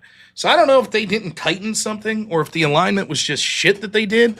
In the little 10 miles that I drove it home, it felt good, and now it's right back to where it was. So I got to call the shop. Just put $2,200 into the bastard. And I figured for me, it's a 2013. I was like, this is the last time that I'll put money into this car. The next serious repair it needs, it's just going to be not a new car, get a used car because it's a backup car. But, so. Yeah, I mean, I put $3,000 to fix the transmission, and it's already slipping like it was just before I have to take it in to get it fixed. Sucks. It sucks, man. There's nothing worse than dumping a ton of money into a car and then it not being the problem. It's absolute sucks. But I mean, the thing is with the Chrysler brand, they always have terrible transmission, especially automatics. The Dodge transmissions are notoriously bad. They always either start leaking, cross leaking within, and the clutch patch tends to go bad. That's why they oftentimes have these rationality codes that goes off and your shit starts slipping. Mm-hmm. Yeah, no, I know. Now, having said that, when I'm saying I know, I actually don't know shit. Like, I'm such an idiot when it comes to mechanic stuff, but everyone in my family does. And I know they've said Chrysler transmissions with Chryslers is always a problem they've had as well. Yeah, and a lot of times that my truck has over 360,000 miles on it, and it's been hauling that giant camper the entire time. So that's a lot of weight being transferred. Right. Yeah. Yeah. Absolutely. So Yeah. we'll get your truck going here, though. What's on your mind politically or whatever today? Well, two things. I guess you can see the world is having a certified crash out with all these different protests around the world. You see in Indonesia, Serbia, the UK, Australia now. I mean, and even I was seeing a little bit in Brazil. Then support Balenciano for the verdict because he's still in trial. He's basically getting a Donald Trump treatment over there in Brazil. Bolsonaro, right? That's who you're talking about, the former. Yeah, Bolsonaro. Yeah, I agree. Yeah, if people miss that story, like they're trying to throw his ass in prison like for the rest of his life. And again, I can't. It's difficult because I'm not there, so I don't know. For all I know, Bolsonaro's corrupt as shit, but he's clearly being attacked selectively, just like Trump was. And this is we see that this is familiar, right? Going after political opponents. We saw this recently in, was it the Polish elections? Wasn't there a country that like sort of the U.S. the international order was like, nope, we don't accept the results of that election. I don't remember where that was. Romania. And then I don't know if you saw this story, but the right-wing party in Germany, the AfD, had 6 people running for office that have died in the past 3 weeks. Yeah, it's pretty suspicious. I could definitely say for sure. And not to mention, there was also in France. You remember Marine Le Pen? She's also barred from running for office now. It seems to be quite common that the go-to playbook is to use lawfare to prevent right-wing populist candidates around the world from running. Well, but the thing is, the momentum is not going to stop. They they can try. They can use lawfare. They're gonna have to use everything in the book to try to stop the momentum, but it's just gonna keep going. Especially the fact the left became greedy. They became too comfortable. Became arrogant. They used to have a monopoly on power for over 80 years. But you know what changed? Social media. Mm-hmm. Social media really changed this, especially over the past 10 years. You can see how much of an effect it has brought on. I mean, when you say like the Crucible Crew is going to become a wrecking ball, and I believe that too. I think in the next 4 to 5 years, it's going to be a wrecking ball that nobody's able to ignore. Yeah, I totally agree. I think that this is like this is sort of taking it to a weird place. Hold on. But this story about like David Pakman and all these left wingers that are getting this PAC money, that's the future of politics, man. It really is. And listen, there's a way to do it ethically. There's a way to do it above board. But I've told these big money people, I've told the donors when I go to Republican meetings, I'm like, listen, I'm not saying to abandon like talk radio. I'm not saying to abandon door knocking and stuff like that. But so much money and volunteer work goes into that sort of stuff. And it's like the future is social media. The future is punditry of people that are out there and they're talking every day. Shows like this, shows like The Crucible. I'm not saying send me $1 million. That's not what I'm saying. But it is smart to pay now I'm not as shrewd when it comes to influencers in general, people that don't traditionally talk politics. Like how much bang for your buck are you getting if you pay Lady Gaga or Taylor Swift? I'm assuming that that's beneficial and an advertising person could tell you that. But I'm talking about sort of the idea of traditional media versus new forms of media and where the flow of information is going to come from. So it's actually smart for Democrats to be like, yeah, we're going to do this. We're going to fund influencers that we see out there every day. It may not be that every person you fund will do well. It might not be that way. And it may be that you don't start to bear fruit from that for 5 to 10 years. That could be the case as well. But getting in on the ground level right now, it's actually very smart. And if one of the cases that I'm making is when it comes, I'll leave myself out of it. When it comes to like the Crucible, that brand, right? And people like Andrew Wilson and others like that, they're going to be massively influential. They are. And there's going to be people like that are going to be massively influential. And if you're some big money donor and you're willing to be like, fuck yeah, we'll put money behind that. Let's get their platform even bigger. Let's help them get a studio. Let's help them, enhance their audience, through finances. I think that that's a very shrewd move. Now, what happens is the problem is once you take that money, are you then obligated to tailor your message towards those people? And I think that's where you run into problems. So what you want is someone that's willing to back you financially, but not interfere with the message you're saying. Sometimes it's understandable, right? Like if I'm, take a show like The Extravaganza. I'm assuming you've seen The Extravaganza, right? Yeah, I've watched that show a lot, and I've seen you on with Jake Rattlesnake. Jake, that Australian sack of shit. This guy, yeah. No, I like Jake. Jake's a great guy. Call me fat. Look at this face. No, Jake's a really good guy. But that show's geared to being a little more blue, a little more curse words, a little more offensive humor. That's the purpose of the show. That's why it's on Rumble.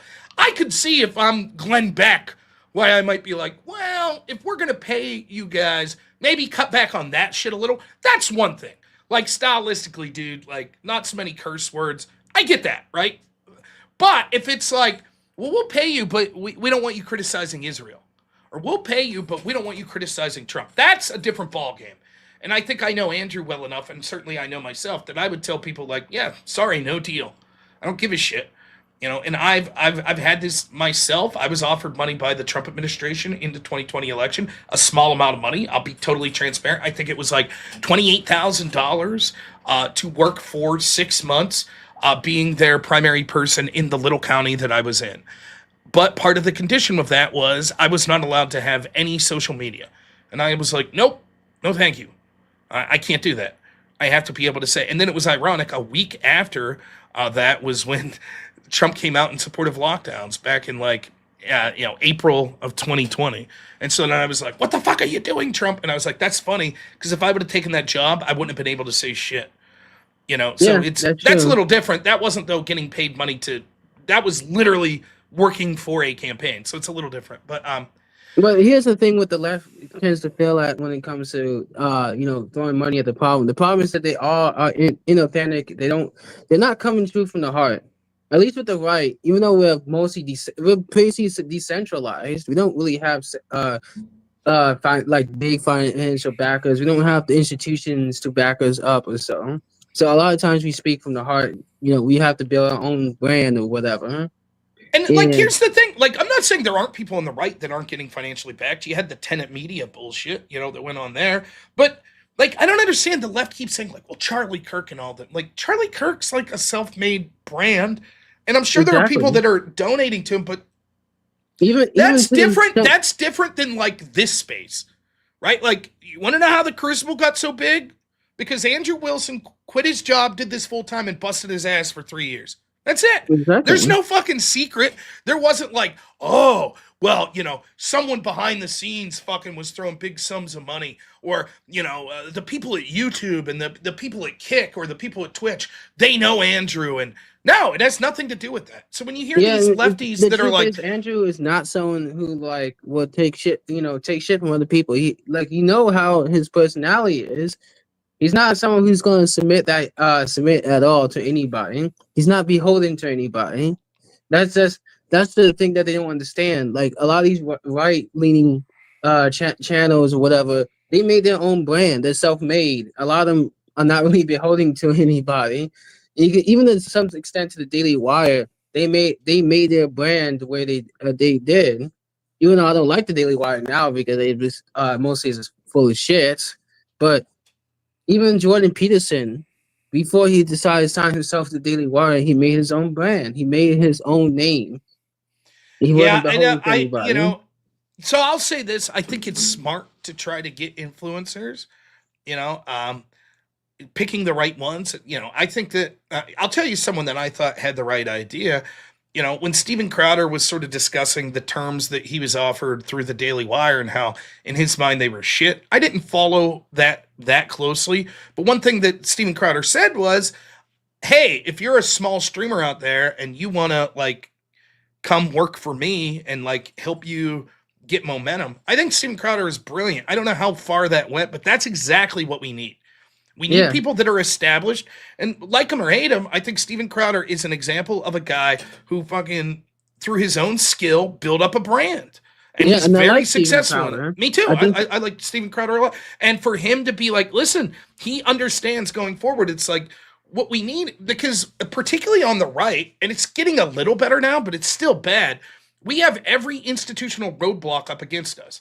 Right. Yeah. So the algorithm's not going to favor you if you're a right winger on YouTube or on Twitch. Right. You're going to have trouble getting monetized. You're going to have trouble with strikes. You're going to have trouble, you know, being allowed to talk about certain topics. And so if there's someone with weight behind you that has money behind you, that has influence behind you, that could really help grow your brand. And you have to wonder how many talented people are out there that just never got a break.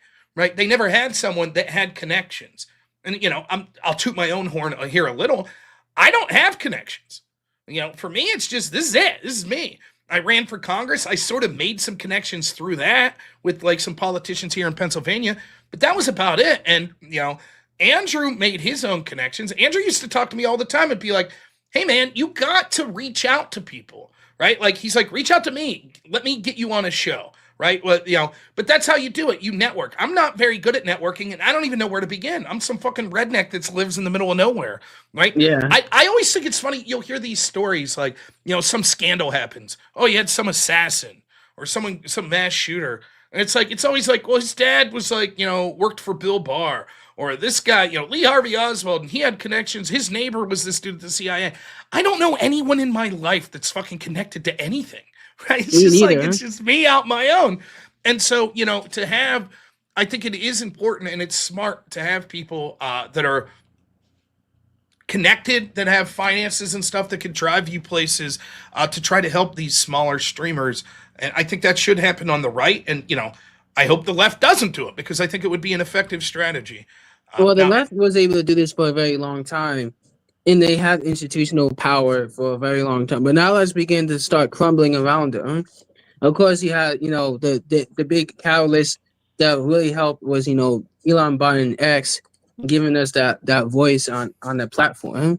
When the playing field is even out, the left is pretty much screwed. Like their best and only good really option when it comes to a really strong debater was someone like Destiny. Now he's pretty much legally fucked at that point. I mean, I'm not going to get into that because that's just a long topic. I don't want to get into that. But the second thing I want to say was when you're saying about the whole blue collar jobs and how they've been rising up. I mean, I can see now this new projects being put forward. Like, I don't know if you saw the other day in New York that they're planning to rebuild, take back Penn Station, probably, and they've been doing, proposing different designs for the Penn Station project and so. I mean, and that won't start until 2027, at least the construction. But now they're proposing different designs and like that's gonna the job market for the blue collar jobs and workers like that. It's gonna be up there. And it's thanks to Trump's ability to really change the whole the philosophy around the economics and so. Yeah, I mean, I hope that that's part of the idea of working on infrastructure and working on domestic manufacturing. You would hope, like, look, the truth is, everybody talks about infrastructure all the time. Remember, we had the huge infrastructure bill under Biden. Remember this? And it was everyone I was debating at the time was like, "This is a huge win, infrastructure, great, domestic job creation." I was like, "No, wait, spending money is one thing. Let's see how it plays out." Right? It I didn't don't play think out very well either right. because none of that went to actually doing projects or so. Correct.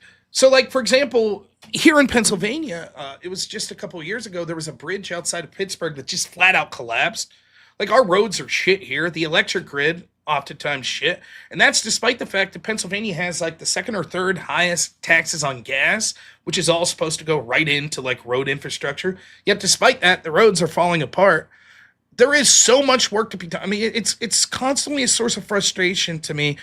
And I know it's not as simple as I'm about to make it sound, but we built in this country the interstate highway system, right? In a matter of like a decade. There are stretches of road where I live that have been worked on my entire life, like a 3 mile stretch. And it's like they're still 30 years, they're still not done with it. And it's like, Yeah. what the fuck is going on? Right? Like as governments become more bloated, we become so inefficient. And like there's work out there to be done, right? And we've just accepted, like, well, this is the way it is. And so, I think that encouraging. The MAGA base is like, you know what? No, this is not going to be like this forever. I mean, downtown New York. I think it's next to City Hall, Worth Street. That street has been under construction for 10 years. And they still not even done. We're now going on 15 years, still not even being done.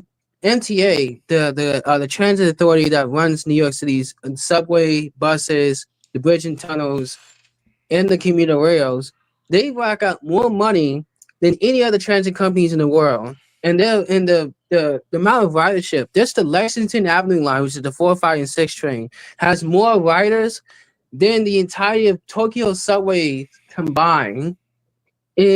So the revenue that comes in from people paying the fares is ridiculous. But yet they have one of the worst track record in terms of keeping up with the stations. They take forever to do renovations. Just one station takes 5 months to renovate. Mm-hmm. One bridge takes about a year to renovate. It took almost 2 years to redo the entire Montage Tunnel that connects the R train from Brooklyn to Manhattan. It takes too damn long. Too much. The cost overrun budget is ridiculous. I mean, the Second Avenue subway took, I think it was like 4 extra years of delay to open, and it was like $1.2 billion per mile.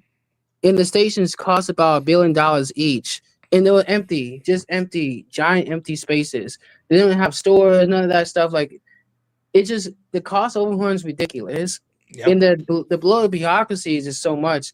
Just for the new IBX, they call it Interborough Express, they're going to cost $200 million for just consultants alone. I'm like, who the hell are the consultants? Why the hell they need $200 million just to be a consultant? Like, that's stupid. Yep. It's just our philosophy, how we do things is ridiculous. But if you look at Florida, for example, Brightline. Have you heard of Brightline in Florida? No. Well, it was supposed to be a high performance train, and they started construction in 2015 after they got approved, and they finished in 2018. At least for the first phase, and they so far recently they have extended all the way to Orlando back in 2023, and now they're extending to Jacksonville. You know how much the Brightline cost? About $4.5 billion. Wow. It is super. It didn't cost as much as the California high-speed rail. It may not be as flashy and ridiculously fast as the high speed rail in what proposed to be in California. But it's a train that works, and it costed way less, and it was privately owned. Yeah. All they had to do was update the line, the Florida's East Coast line, and add some stations. And of course, the rolling stock was just the trains themselves. And guess what? They got a full running train in Yeah. Florida, of all places. Well, hey, Miggy, thanks so much, man. We're going to head out here. Got some more shit to do here before we wrap it up at 2, but it's always a pleasure, man. Hopefully we hear from you soon. Keep those super chats running. Gotta get the 357. Thank you, Miggy. We'll talk soon. I'll probably hear from you tomorrow. Always a pleasure, man. Thank you so much. All right. Take it easy, man. All right. Great call. Always appreciate Miggy. Where were we with super chats?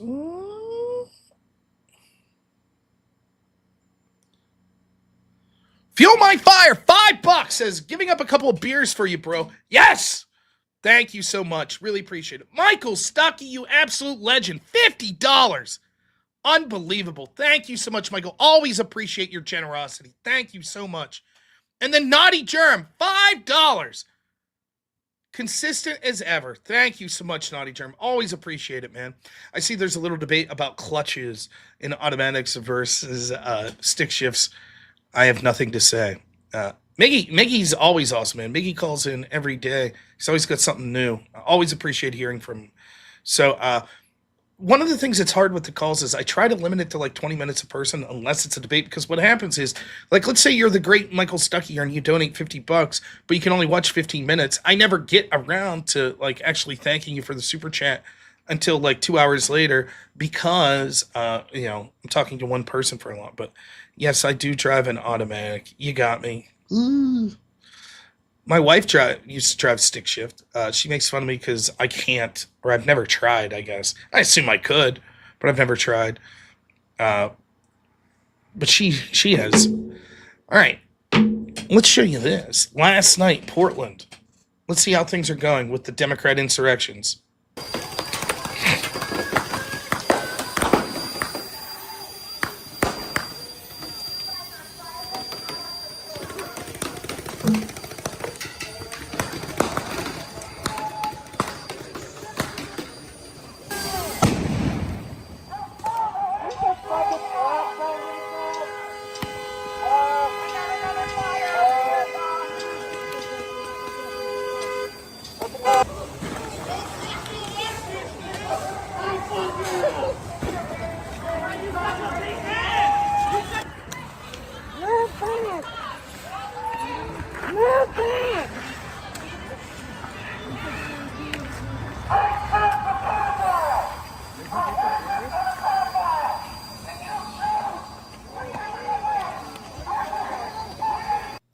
And the Democrat-led insurrections continue.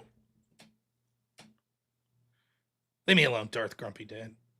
They continue. The Democrat-led insurrection. Hooray! They're so ubiquitous now, we don't even talk about it. We just assume somewhere like Portland, yep, probably a Democrat-led insurrection going on today. Yep, I think it's the same ICE detention center they've been going after since 2020. Oh, well. Where's the Democrats? Where's all the people talking about Democrats inciting violence, et cetera, et cetera, et cetera? Hashtag it's different. It's okay when Democrats do it, right? Hashtag it's different. It's all so predictable.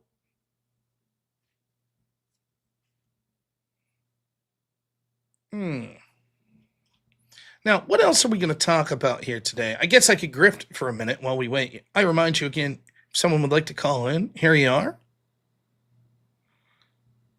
Yep, leftist violence so normalized, doesn't even make the news. If that shit, imagine right-wingers while Biden was in office attacking a federal facility. Imagine, like right-wingers that are for Second Amendment shit, and they keep attacking an ATF building. Imagine that. Just every day, right-wingers attacking an ATF building. Ho-hum.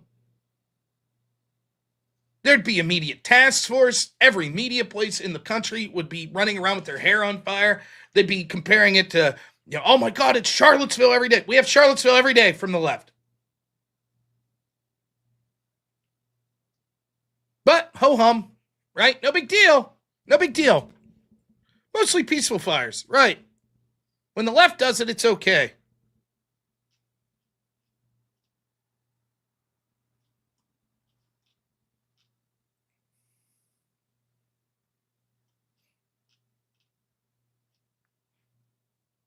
Here's more. We might not play the whole thing, but here you go. By the way, Andy No, that's been on this for years.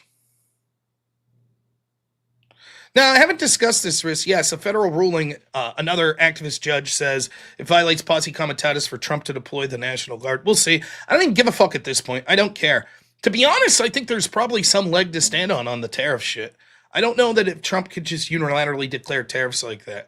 The National Guard, I think he's going to have more ground to stay on. But I don't even give a shit to look at these. No matter what Trump does, there's going to be a judge that says, no, you can't do that. You can't do that. Want to reunite Guatemalan children with their Guatemalan parents? No, you can't do that. Want to deport people that are in gangs? No, you can't do that. Want to send troops out to stop crime? No, you can't do that. They're going to say that about it doesn't matter.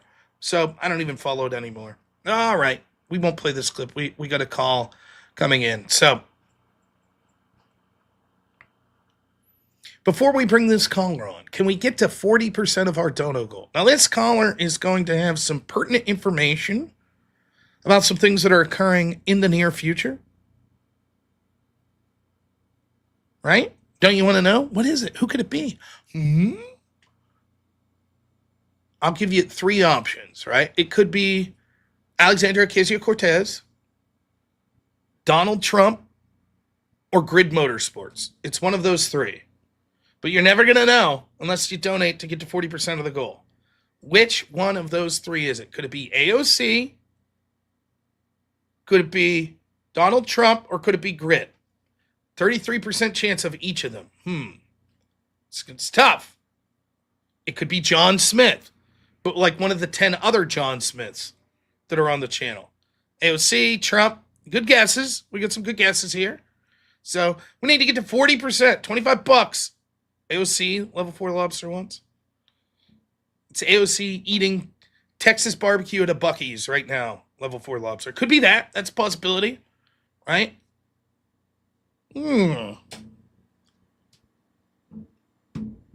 It's Grid who identifies as a big booty Latina. Maybe. Just go back. What are we doing? We're trying to get to 40% of our goal so I can bring the next caller in.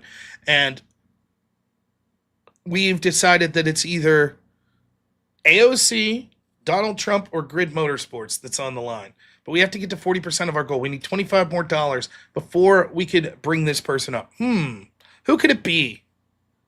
Are we going to hear from Bernie at some point today? Maybe. Is it Destiny? It is not Destiny. AOC says cold slice of bread. Currently driving out to a friend's ranch. Oh, shit, man. I'm sorry to hear that, John. Had to put your dog. That's fucking tough. Wife, behave. You don't know. Start your own channel and grift for money. Amagad 504 says, for the goal. Close now. We're only 20 minutes away. Or 20 minutes. I hope not 20 minutes. $20 away. Does Ted Cruz have any thoughts? Maybe. Yeah, John, I am sorry to hear that. Our dog I had to take to the vet to put down right before Christmas. It was tough. Me and my wife, before we were married, one of the first, 6 months into us dating, we got that dog. So she was with me the entire time I was with my wife. And it was really sad. She's a big part of our family. So Bill Tifa's waking up. Oh, shit. Amagad, $5.90. Thank you so much. Says I'm bad at math. We got it. We got it to a nice even number. Almost there. Arby, $5 says, as someone living in a blue state, it's infuriating how little the governor wants us to actually represent the people and just wants the 2028 nod for Dems. Of course. They don't even pretend at this point. They don't pretend. What are the Democrats' policies for the people at this point? Don't solve crime. Crime's not that bad. We got to have biological men in bathrooms, tampons in men's rooms. Open borders, please. Trump bad, Orange Man bad. Almost there, 2 more percent, and we'll bring on our caller, which again, if you just missed it, it's either 1, Alexandria Ocasio-Cortez, 2, Donald Trump himself, or 3, Grid Motorsports. 33% chance it's One of those three. Oh boy, missed a text. Okay. I see that, wife. What's wrong with Tampa? Listen, I used to watch like a lot of those like Survivor shows, like Les Stroud on Survivor Man and Bear Grylls. They say that having tampons is when you're like out in the wilderness is actually very good because it can be used to prevent bleeding if you get a wound. It could be used as a fire starter. How about that?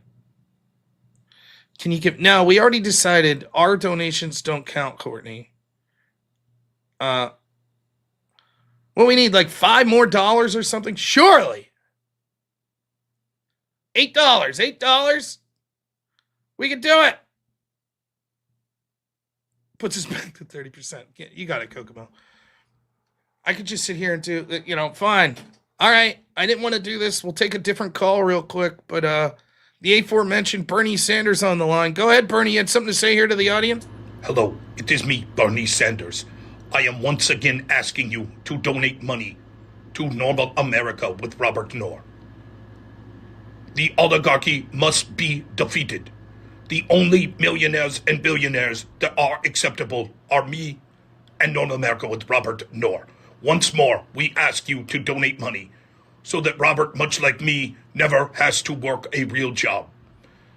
Help me in defeating the oligarchy.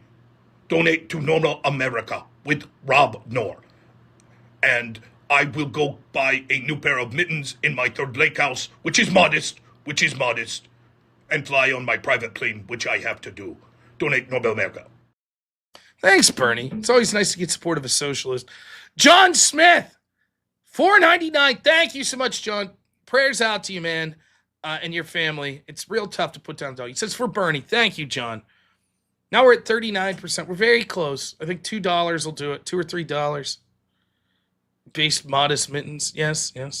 No, he has a third house, which is a lake house, which he claimed was modest. It's a modest lake house. His third house. It's very nice. Imagine. You have 3 houses. That doesn't sound very socialist to you, but the third one is a modest lake house. Oh, well then, never mind. We thought that sounded like a greedy capitalist, but if it's a modest lake house, well then. How many of you have third houses that are modest? I have one house that's fucking modest, is what I have, and I'm a capitalist. We're almost there. I don't want to give anything away. Mr. Trump, we almost got enough donos. Don't leave yet, Mr. Trump. We're very close.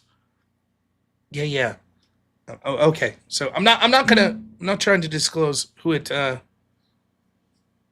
in the back there. Could be Trump, could be AOC, could be Grid Motorsports. We don't know. Could be one of those three. Like I said, a 1 in 3 chance of any of them. We need 40% of our goal to get there. There we go. Oh yeah, that'll do it. Kokomo, $5. Thank you so much. I was gonna say, I would cheat, but my mod EOD here will absolutely flip out on me. It was Grid Motorsports. It wasn't AOC or Trump. So for everyone who guessed Grid, congratulations. I think more exciting than AOC, maybe less exciting than Trump, but still pretty good call in. How you doing today, Grid? I'm good. How are you? Oh, I can't complain. It's been a good day. Good. Excellent. Hey, so sorry I couldn't call in earlier. I was out at my warehouse and had to retrieve some motorcycle parts and stuff. So, but I heard you talking about the event. I thought I'd help clarify, what I've got going on for your audience that hasn't heard yet. Mm-hmm. And I've sent all the info. Sarah, I think, is coordinating a lot of this. So, she'll be putting out an announcement at some point with the exact address and all of that. But so what we've got is we've got a really good venue, as you said. It's actually amazing. It's an amazing venue for what we're doing. It's perfect, and couldn't be happier with that. So we're going to start at about 10 o'clock in the morning, November the 14th. There are a couple of things that have changed probably since the last time I talked to you. First, to get in, you're going to have a ticket to DebateCon. you know, or be like, I guess, you know, if you're like really well known to the show and you're like, you know, like it's your brother or something, sure. I wouldn't want Rob's brother not to be able to come to the. He's not coming, I assure you. My wife will be coming, but it's right. But I wouldn't want to, you know, that to happen. But if you don't, but we're doing this, and I am doing this in support of DebateCon, not to detract from it or compete with it. It's just I understand that James very much wants to stick to some kind of like flat earther type topics, you know, kind of novel, more academic or religious, right? Very academic. He really loves academics. Nothing wrong with that. I agree. You know, now fine. with the glasses on, maybe he would invite me if I have the glasses on. Maybe. If you had a degree or 3, everybody literally like it's. If you look at the lineup, it's like Doctor this and PhD that, and I'm like, what the fuck? Yeah, it is. It's a little weird, but no, I'm hoping James crushes it. I hope he knocks it out of the park. But I think I do too. I really hope it's an event to be an event, and again, in support of that, this is what I'm doing now. For your audience that hasn't heard, you know, I've got a really good facility. We can get about 200 people there. Not all inside at one time. We may have to do an event tent in the parking lot if that many actually show up. But when you show up, all you need is proof that you have a DebateCon ticket and that you're going. And so it's free. Nobody has to pay anything, although donations will be much appreciated. This is an expensive event, but certainly not asking for any. Just they would be appreciated.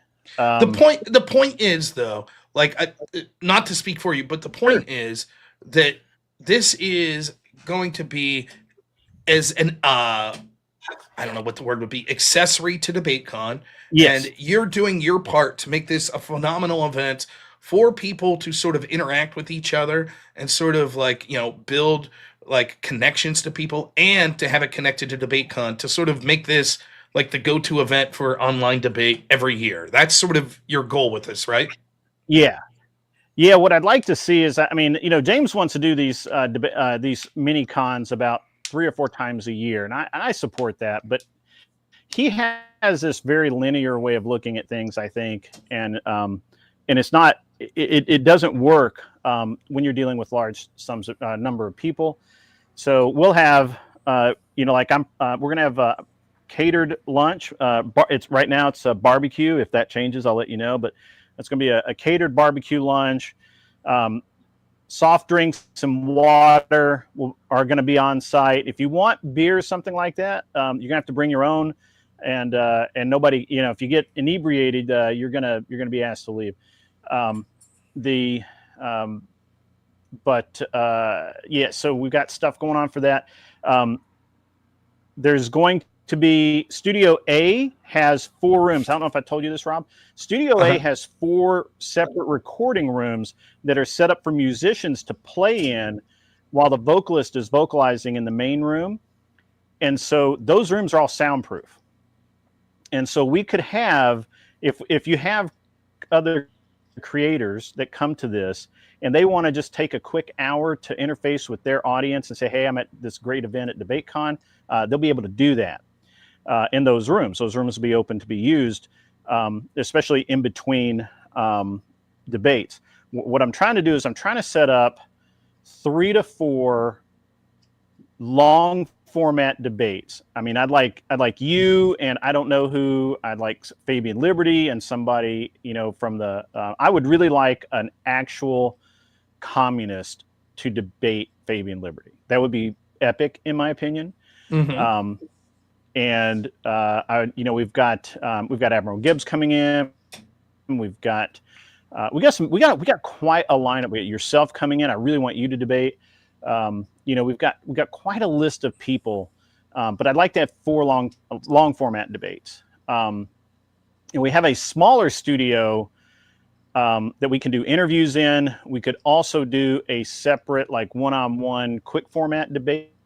We could do those as well. Hadn't really decided yet. I don't want to get too much going on at one time and take away from anything. So Let's just just know that exists and could happen, but it's not necessarily planned right now. And then I think we're going to get someone like Glenn Lawrence or so we'll get someone to do like a man in the crowd camera. We're going to give them a GoPro camera and just go interview people at random about how they like the event, and just compile a bunch of footage so we can have a reel at the end of it as a promotion for the next DebateCon. I think I've covered a lot of the bases. Again, this is free. Nobody has to pay anything. It is an amazing facility. I've shown you I actually showed the pictures on here once before. Yeah. If anything, it's better than the pictures. Now there are a couple of things. You will have to arrive by Uber unless you stay close enough to walk. There just is not enough parking, and the parking area is secured by a solid steel gate, and you can't get in without a code. We're high security. The other thing is that we will have armed security, and I'm taking volunteers to work the door to make sure everybody has a DebateCon pass or ticket. But so I've got everything pretty well covered right now. But it's gonna be a great event. You guys are gonna love it. It's gonna be awesome. So yeah, I'm very excited. And I think that like the point of this will be, one, you're going to get to see some types of debate there, like political oriented, that maybe you're not going to see when it comes to the more academic religious stuff with the actual DebateCon proper. But also, this is going to be the initial opportunity for the week for people to hang out and socialize. And I think that that's going to set the tone for the entire week. So, it's going to be a tremendous venue. I had those pictures somewhere. I don't know where the hell I put them. But I'll find them and I'll show them on stream here tomorrow or so. I sent you the studio. Link. Yeah, I sent you the link. Where did you send it though? I'm looking at our Discord chat and I don't see it there. I think I sent it in Discord. Yeah. I don't know. I may have texted it to you actually. It might be that. But that's okay. But it's going to be a lot of fun. It's going to be fantastic. And I pretty much quit Discording you. Well, you sent me. I know you're always doing the Friday stuff. The problem is you start way earlier than me, right? So like you, and then when I jump on, it's always like in the middle of debates, and I don't know what to do with it, right? Because it's like you don't need a judge. No, you're fine on the Friday stuff. I was saying, I think I got cut off, but basically, I don't Discord you anymore. Now I just text you. It's just easier to text you.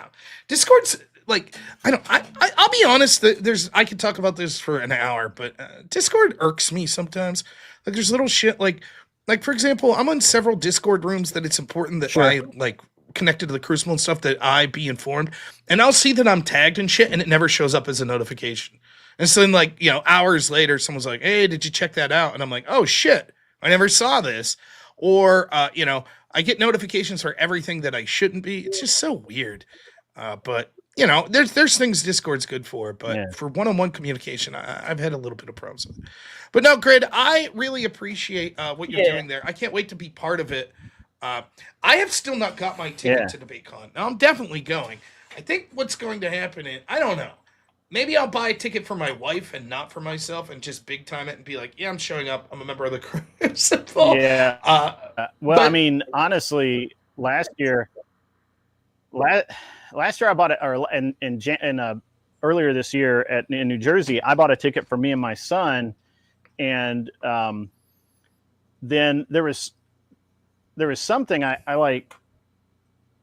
I forget what happened, but I owed James something. I like one of the tickets didn't go through or something like. I forget what happened, and I'm like, hey, I'll pay you, and he's like, nah, we'll just consider it. Me helping him out with all of this stuff as even. And that was before I started doing this specific thing. This was some other stuff I helped him out with. So he's I would hope that you don't have to. Yeah, I would hope that you don't have to buy a ticket. That would be pretty crazy. I've already bought my ticket. Oh, well, I don't think you. I assume you wouldn't have had to. I have a thing about that. I actually have a thing about that. Like, I will pay even if I know I can get a free ticket to support the event, to support the person in charge, because when I was racing, man, I had tons of people who would say, hey, I hear you're going to be in LA, in Long Beach for the Long Beach Grand Prix. You think I could get a pass? And I'd be like, bro, we've talked 3 times. Like, I don't even know who you are. Right. And even when it was, I always respected people who paid their own. I just, I just have this thing. Myself, I never want to be that guy. I never want someone to feel like that I somehow owe them because they gave me a free ticket or something. If he asked you to debate, you would have still been like, well, I'll buy a ticket? If he asked me to debate, I would. Correct. Yeah. You wouldn't buy a ticket in that world? Probably. Or you would? You still would? Probably, yeah. Well, I don't think there's a problem with the people that are like, debating. It would be up in the air. At that point, I would feel like that I'm providing him content, so he's getting something out of the deal. Mm-hmm. But if he asked me to debate, I would. I did actually. So my problem with what they've got going on right now is I think that they need to really get their production standards up. My debate with Mark Reed, the one time that I've been on Modern Day Debate, sucked. The production, the sound was all over the place. It was terrible. I just, it was, and he, I don't know. It's, I think that is the way things are now. There's no excuse to have bad production. Yeah, I agree with that. It's so easy to go watch 20 minutes of YouTube video and understand your production. So. Yeah. Anyway, hey, about on this H-1B thing, we can kind of switch gears. I actually know some people from China that were here on H-1Bs, and they never felt trapped because the way they did their H-1Bs, and they may have changed something, because one of the interesting things about the H-1B visas is that immigration has actually changed that just randomly and very selectively over the years. But I know when my friend Simon was on his H-1B, if he got fired, he had, I think, 2 months to find a job, or they would deport him. He had like 60 days or 90 days to gain employment before his visa was revoked. And then there was and they could hop companies. Now it may very well be that they've changed it to make it much more cutthroat, right? So, to where you can't apply for another H-1B without going back to your home country. Specific countries could be different. I'm not really sure on that. But I mean, I know for a fact that my buddy Simon was in telecom, and he got axed at one, or laid off at one company, and he was down to the wire. I think he was within probably 10 or 15 days before he was going to have to surrender his visa and head back to China before he when he got an offer letter and was able to go to immigration and say, hey, I've got an extension, or I've got a job, so I'm good.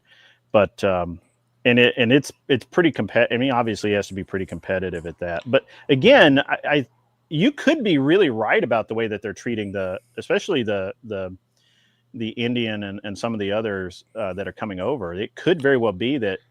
Yeah, I mean, I've heard. I'll be honest. Like, obviously, in my line of work, it's not something that I've directly dealt with. I used to trim Christmas trees back in the day. We had some some Puerto Ricans and some illegals that worked there. But that's my only experience of dealing with people that were like foreign-born working. No, that's not true. In my former company, there were a lot of people. We had some sort of employment exchange program for Africa. So there were a lot of people that came over from like South Africa and other countries. But yeah, I don't know. I hear stories from people that themselves were involved in H-1Bs or that worked with people that were, and there were a lot of stories. And I've also read people writing about this. It could be industry specific as well. Right. So I'm not sure specifically on it, but yeah. How do you think that it's going to turn out for now that I think your earlier guess was right? I think with the expansion of use of AI to check code, to write code, to basically do a lot of the jobs that these programmers, coders, system engineers, that kind of, those kind of people, those jobs, are shrinking right now. These are jobs that people have said for a long time were the best jobs to have. You'll always be able to find a job, that sort of thing, back and forth. But yet now we're seeing that that's maybe not the case, and it may be a closer to reality that that this tech industry arc is pulling back into, or not pulling back, but curving back down into where kind of people saw manual labor and blue collar, if you will, sort of work went. Now I've actually always thought that, and I have a friend of mine who's been in the industry, and he said this is all of this, the tech boom and all of that. It's a limited lifespan, because once everybody knows how to do it, and it's no longer special, and once the machines can do it, it's going to be a lot like just a standard job, like just normal, instead of this highly specialized high career. Yeah, this is completely different, but I think you'll see where I'm going with this.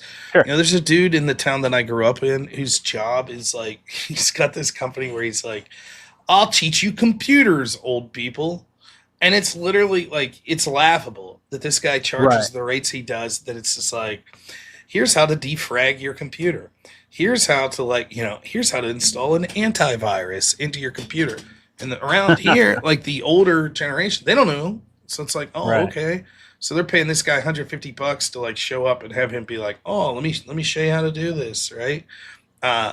Here's how to. Oh, you want to put a microphone in so you can talk to your grandkids? Here, let me show you how to do that. $200, thanks. Inevitably, as generations come on, because of how commonplace these devices are, including in the lives of younger people, there will be less and less specialization required for a lot of general computer jobs, I think. So I think that that's true. Now, there will be more hyper-specific and new things on the cutting edge that you always need people working on. But yeah, I think that the sheen is off on a lot of these jobs. And, I think that it's sort of ironic. And it's the same sort of like the art world. It's ironic that those people sort of sneered at blue-collar workers. It was like, learn to code. And now it's like, how about learn to weld, right? Because it turns out that coding job, technology is coming for it before it comes for the welder or the construction worker. Now, it's not to say that technology won't eventually end up in those fields more and more, but I think that where we stand today, there's sort of an irony in it. So I definitely think you're right on that. Join ICE, says Kokomo. ICE is high. Yeah, I think it's now that's not to say that there aren't really like highly specialized research and development jobs and security jobs. I think the biggest, if I were somebody that was still in the industry, I would lean so heavy into security right now, because and cutting edge security. I have a friend of mine who works. I don't think he works for Google anymore, but he worked for Google as their security and access guy, or one of them, and he turns down offers from other companies like all the time. So that may be something, because it's hard for an AI to actually be a security system at the same time, because it's, just is. So I don't know. I mean, it's tough, right? And I think H-1Bs are a problem for sure. And I think it is entirely possible that the immigration department, it's Department of Immigration Naturalization. It's entirely possible that they have changed things to where it is highly more slanted towards the employer. And like you say, I don't doubt that at all. I'm just saying that what my experience has been, and watching other people kind of go through this stuff, is it's been much more. It's been kind of not really that big a deal, but we'll see. Again, it's not fields I'm in. From what I'm reading, and the evidence seems to suggest, and even that video I was playing earlier, for a domestic-born person that's in like certain computer fields, unemployment's like 7.8%, where it's 0.7% for people that are getting into blue-collar things like welding and construction. And I think that you can see that that's bifurcating, and certainly at that same time that unemployment is so high for people in those computer fields, companies are requesting more and more H-1Bs. So that seems to suggest that those H-1Bs are directly competing against Americans that otherwise would be qualified to have those jobs. And I've read article after article that explains It's not just a matter of the H-1Bs are cheaper, which they normally are. It's that they have a more difficult time being involved in the free market and leaving the company if they want. So perhaps in the industries you're talking about, that hasn't been the case so far. Or maybe in the certain ones that even if it's not the industry, those certain companies have treated people well. I don't know. But that seems to be what the data is suggesting. But I'll give you the final word. It's nearing 2:00. So I was just about to send you, if I can find your, hang on, I got to find robnoerr. I don't use Discord for communication as much as I used to. So there you are. I'm going to send you the link to that place again. So. Meanwhile, my wife's texting me and she's like, "Hey, we got a meeting with health insurance people Monday." Oh Yippee! yeah. Yay! My wife just got more life insurance on me, so. Be careful. Here, I'll put the link up real quick. Yeah. Okay. There we go. Yeah, this is the studio that we're talking about, where Grid's event's gonna be. This is November 14th. All you need is am I correct in this? Any DebateCon tickets? Any so it doesn't have to be the VIP or anything. You just need a ticket to get in, and you can sort of see this is where the event's going to be held. I mean, it's phenomenal. It's going to be a blast. Like you said, barbecue going to be there, soft drinks, water provided. If you want to bring harder stuff, you have to bring it yourself, though. He's not trying to have people blackout drunk or anything. People be responsible. I don't think we want to have liquor. Right. I'm going to talk to Andrew's supposed to be there most of the day. Mm-hmm. So I'll talk to him about that, but because he may have a different opinion on that, but it's going to be a lot of people that we don't know. So, correct. And liquor, unless you have a bartender, liquor's a problematic suggestion, right? Because bartender, at least there's responsible, someone you're paying, that hypothetically makes sure that people aren't overindulging. But if you leave it up to people's own devices, particularly when you're renting out an expensive place like that, probably not the best idea, if I'm honest. But beer, I think, is a little more moderate. I'm actually about to sign the liability waiver or liability contract that says that if anything gets broken, I have to pay for it. And that soundboard in there is like $30,000. Right. So. My wife says, if I can't black out, I'm not coming. I mean, fair enough. We'll miss you. Yeah. All right, Grid. Thank you so much. I'm sure we'll talk soon and before this event about that. But it's always a pleasure, man. Thanks so much for coming on. Absolutely. See you, man. All right. It's about 2:00. Can we get to 50% of our goal before we leave? A good call. But I think it's important. We are going to try to do our best to encourage people to come out for DebateCon. I will put the link here for where you can purchase tickets. All of your different options right there. So, look, if you're going out to DebateCon, you might as well get there a day early. It's going to be a blast. The event at Grid's thing is going to be awesome. Trump's about to go live from the Oval Office. I hear. Unfortunately, I'm about to go live picking up my son here. Let's see. Do we got a link? Trump Live? Probably on X would be the place to check. And X really has, for me, replaced...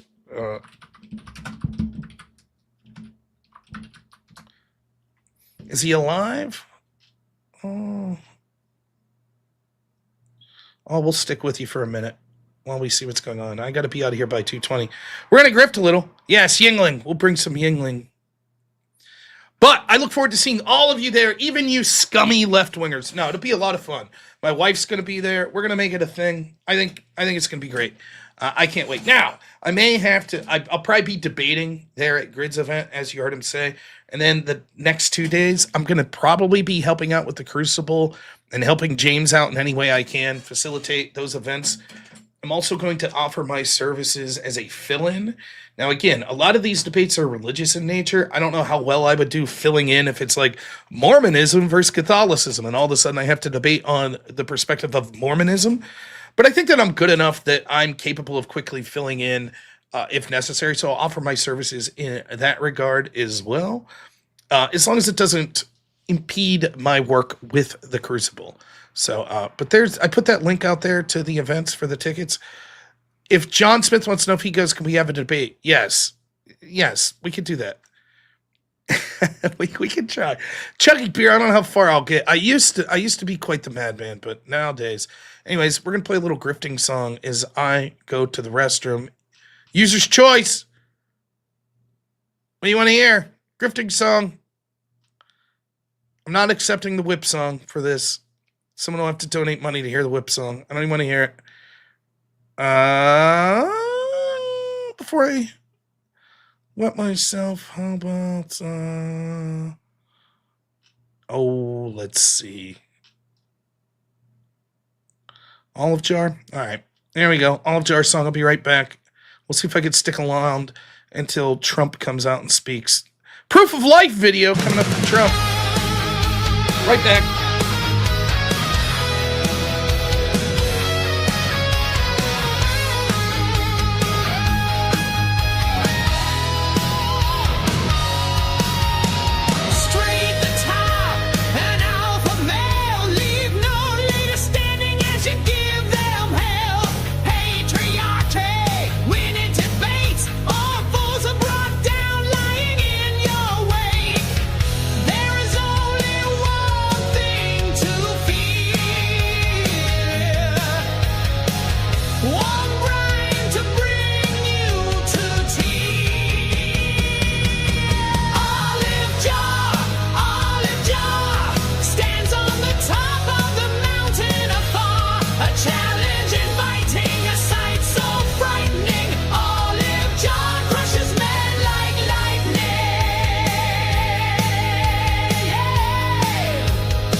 All right, just to be clear, I did know. First off, we're trying to get to 50% of our goal. Actually, we're trying to get to 100% of our goal. But to be honest, I don't see anyone donating a fat $200 in. It'd be nice. Someone wants to donate 200, I'll take it. But can we at least get to 50% of our goal? Now, I did hear about this. From what I'm reading, I believe that what's being expected is that they're going to announce in this that the Space Defense Force is going to be moved to Alabama. Is something that they're expected to announce here today. So I think that that's what's going on. We'll see. But I think what's more interesting is people are going to want to see how Trump looks, how he sounds. Does it look like he was ill? Is he alive? Is it a body double? Et cetera, et cetera, et cetera. So That's what we'll be looking towards. So I'm trying to stick with you. I got like 5 more minutes, then I got to go, which is unfortunate with news breaking like this. But we will let's set it up for you at least, right? Yeah, I'll show you the feed that I'm looking at.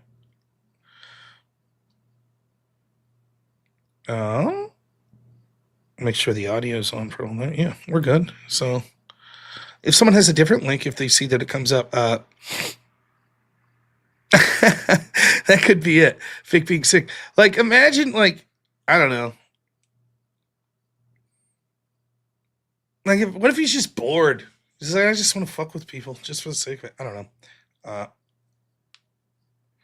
Anyways, yeah, we'll leave you here. I'm going to raid over a channel I don't normally raid to. I don't mind these folks, but I know they're covering this. I'm going to raid over. Yeah, I look at Rumble once in a while, Cross. I'll admit I'm poor. I need to get better at it, but I'm sorry, Cross, that I missed. I do try to click on it routinely from time to time. So sorry about that, Cross. But yes, I do look at Rumble, and it's a platform that I want to get more serious about driving people to. Same with Kick, by the way. Which I know not many people watch me on Kick, but it is something that I'm trying for. Now, I probably will raid over to Adam and Sitch because they will be covering this. Now, I'll put the link out to this. So if you would prefer to go directly to these sort of... and help if I have it running live. Then you can check that out as well. But...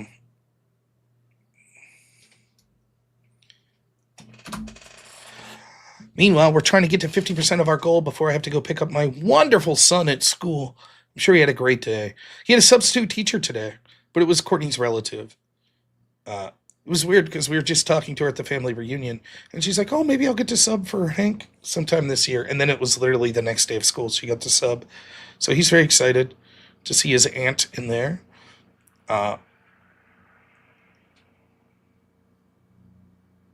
But yeah, by 2:20, I have to be out of here. So we got 10 minutes.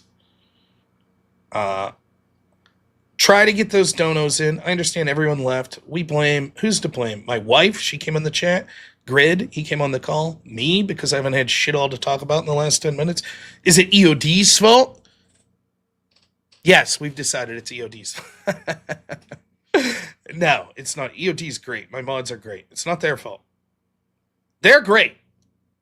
The fault lies with me. It's not with you. It's not with my mods. It's not with my wife. It must be me. It must be me that's to blame. But let's see if we can get to 50% of our goal. Or someone can surprise us and get us to 100% of the goal. It's all right, though. It is all right. Great show for you tonight, remember. I believe, EOD, correct me if I'm wrong, we are doing the... we're doing the Discord, like, invasion thing of the politics thing tonight, right? Where it's going to be on the politics Discord server. That's tonight, right? I believe so. Unless it's next Tuesday night. So that's my plan. I know EOD was helping set that up for me. But we're going to go on, yeah. So that'll be around 10 p.m. tonight. So I'll probably hop on like 9:45, start streaming, just so we're prepared to go for all of that. That's going to be a good one. Now, it'll be one of those weird ones where I'm not going to be able to raise a lot of money. Well, you may be banned, but you could watch me be on there through my channel, right? Because I'll be debating, so I probably won't be poking people to do super chats and shit like that. But I think it's going to be a good show, and I'm looking forward to it. I really am. Smacking around some lefties. Should be fun. As far as I know, I'm not banned from there. I hope not. I hope not. I don't think so. But, they don't appreciate your dog shit takes. Well, we'll see what they think of mine. It'll be fun. So, always fun to go in there and wreck some folk. Anti-communist. That's what I'll be, probably. We'll see what they think. There we go, Achilles. Mod power! Trump, you're killing me here. I gotta leave in a couple minutes. Come on, Trumpy. Appreciate everybody's shit takes. There we go. There's politics Discord mod overseeing the event. It should be okay. Okay. Oh, geez. We can take this call real quick. We only got like 3 minutes here, but my goodness. Friend of the show calling in here. Bill Tifa. Hey, How you, Mr. Bill Tifa, how you doing today? pretty good. I'm glad your people there are not giving to you. They're giving to good causes, like the cause of us out in Portland and everything. We're just getting some exercise out in Portland, walking down the streets, and all of a sudden you see these cops over here. They bug us regular citizens and everything, just walking down the street. It just so happens that we have a guillotine piece of art out there, just piece of art, and nothing meant by it, and some people were trying to stay warm by burning a piece of cloth. It just happened to be red, white, and blue. No significance at all to anything like that. So I'm glad your people out there are realizing it's more important to give to our physical health and things like that. Yeah, as we're that's walking down the street. And I agree. Like, if they're not donating to me, it's clear that's where the money's going. How is the long-standing battle against those fascists at that ICE facility? You guys have been fighting since like 2020. How's that going? Are you guys not a battle? We are peacefully protesting. You got to understand this. This stuff about riots and violence and things like that. We don't know anything about that. It's a peaceful protest. We happen to bring umbrellas in case it starts to rain when it's 90 degrees outside or something like that, and we wear all black because that's our favorite color, but it has not, even though it's again 80, 90 degrees a lot of times over here, but that has nothing to do with anything. It just happens to be our favorite color. And we might sort of, and people say we communicate or something like that, or bring little tools or anything like that. Sorry about that. I wasn't meaning to show you anything, but anyway, yeah, no, we're very peacefully protesting out there.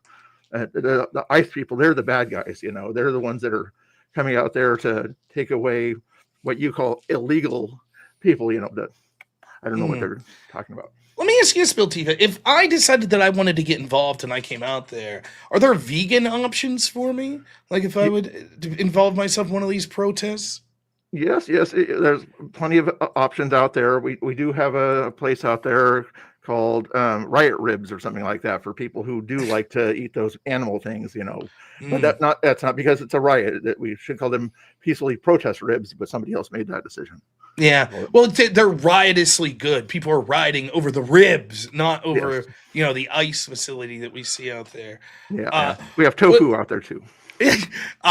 So, like, if people donate to you, how's that money divvied out? Because I know you guys aren't big fans of capitalism. So, are you making sure that it's equitable, that like indigenous people and groups like that are getting access to that money first? Yes. If you want to grift and give your money to us or whatever, you can send it through our PayPal and everything. And we divvy it up, among indigenous people. We say hi to them and we give them handshakes and everything. So that's kind of the way that we grift and help the indigenous people and minorities. We sort of advocate on their behalf and everything. But the actual monetary things goes to help our health causes and things like that, our equipment and things like that to help us to get around, our transportation fees and such, That's excellent. I'm glad they're such good patriots. Here, I'll get you out of here on this. Last question, I'll get you out. What can we look forward to from your peaceful protest? Is there an issue that's like not on our radar that you think you guys are going to start peacefully protesting here soon? There's different things. We've done other things to help back in the Black Lives Matter days, and we were very peacefully protesting back then. Also, there was an Asian situation there that might not have worked out quite the way we had planned at that time there, but there's different things that are coming out. We're trying to help the illegal, undocumented citizens out there nowadays to make sure that they don't get sort of hauled away by these evil people that they call themselves ICE or whatever, but they're very bad people. Yeah. Well, Bill Tifa, thank you so much. We always appreciate you taking time out of your peaceful demonstrations there, with tear gas and smoke flying around. We always appreciate you from the front lines there. Stay safe. And one more thing. If you want to help us out or whatever, you can send your money through George Soros. George Soros isn't sending us money, but he's facilitating money to be sent to us. Okay, he's just kind of the facilitator, the middleman. So since your people don't want to send money to you, they can send it to George Soros's PayPal, and then that money will get sent to us. Okay. That's amazing. It's so good that there are good philanthropists out there like Soros that's helping you guys out. So, Bill Tifa, thanks so much. Stay safe out there with your peaceful protests. We'll talk soon. Okay. Thank you. Take it easy. The great Bill Tifa. What an absolute dream. There's what it's like to be an actual American out there in the front lines, doing what it means to be an American, peacefully protesting. Of course, if you're wondering where you can hear more from Bill Tifa, 1 second. I think he's somehow related to our friend Only a Mr. Bill.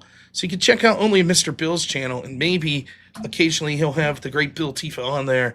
You may be able to see more of him out there. Front lines, right there in Portland. All right, we got 2 minutes left. It looks like I'm not going to be able to catch this Trump speech. We are going to raid it over to Adam and Sitch that hopefully have this. We're 9% away from half of our goal. Is it possible to get there in the last 2 minutes? We don't know. We don't know if it's possible or not, but we'd sure like it.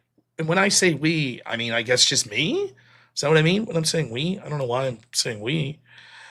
Yeah, I saw that Bryce Cooley, like all the lamentations about how peaceful these cities are, and then you see all these people shot in Chicago. It's like, 1 minute? Is he supposed to come on right at 2:20 when I have to literally leave to go pick up my son? Is that what's going on here? Yippee. Thank you. The 10 p.m. show is going to be lit. It's going to be lit. Me taking on a bunch of lefties on Discord. Some fun Norpack. That's right. Broke cripple. That's right. Separ get it. That's all. That's what more could we ask for? Everyone that supports is fantastic. So special shout out to everyone that helps with the show. My great editor, Black Elk, who is tremendous. He's doing awesome stuff here for the channel. So go to YouTube and check out my short form videos. Check out my regular videos in addition to live stream. That's all Black Elk, man. He's crushing it over there. Thank you to my mods, the ones that weren't here today, Are We Not Men and Zen's Forehead. And thank you to the great ones that were EOD and Achilles. Really appreciate it. Thank you to everyone that donated. Really, really is amazing. The support is tremendous. Me and my family, thank you so much, and it allows me to continue to do this. That's all right, Nukes. Thank you to everyone who called in. Really appreciate that. And thank you to everyone that participated by giving a thumbs up, that participated in the chat, or that sat back silently and just watch. All of that is appreciated. So I got to go. I got to go pick up my son. I'll show you one more time the link to where I was looking there on X, where this speech is supposed to be broadcast live. So I'll put that in the chat if you prefer to go over there. Otherwise, we'll be raiding over to Sitch and Adam. I think they're watching live, and they're going to commentate on sort of what Trump says here in this speech. So we'll be raiding over there, so you can just stay right here if you like. Thank you so much, everyone. I really appreciate it. You can always send money while the outro is playing. You can. No one's going to criticize you. No one criticize you for that. They'd be like, wow, what a cool dude or lady sent money in there right as the outro was playing to get Rob to 50% of his goal. That'd be absolutely fine. You guys are the best. Thank you so much. Really appreciate it. Thank you from the bottom of my heart. We will see you all tonight, probably around 9:45, 9:50 p.m. We're going to be doing a big smackdown. Doing a big smackdown of all these lefties. Bam, bam, bam, bam. It's going to be epic. How many will they bring on to debate me? 10, 15, 20? Won't be enough. So, all right. Thank you so much, everyone. We'll talk to you all soon. See you tonight. As always, have a good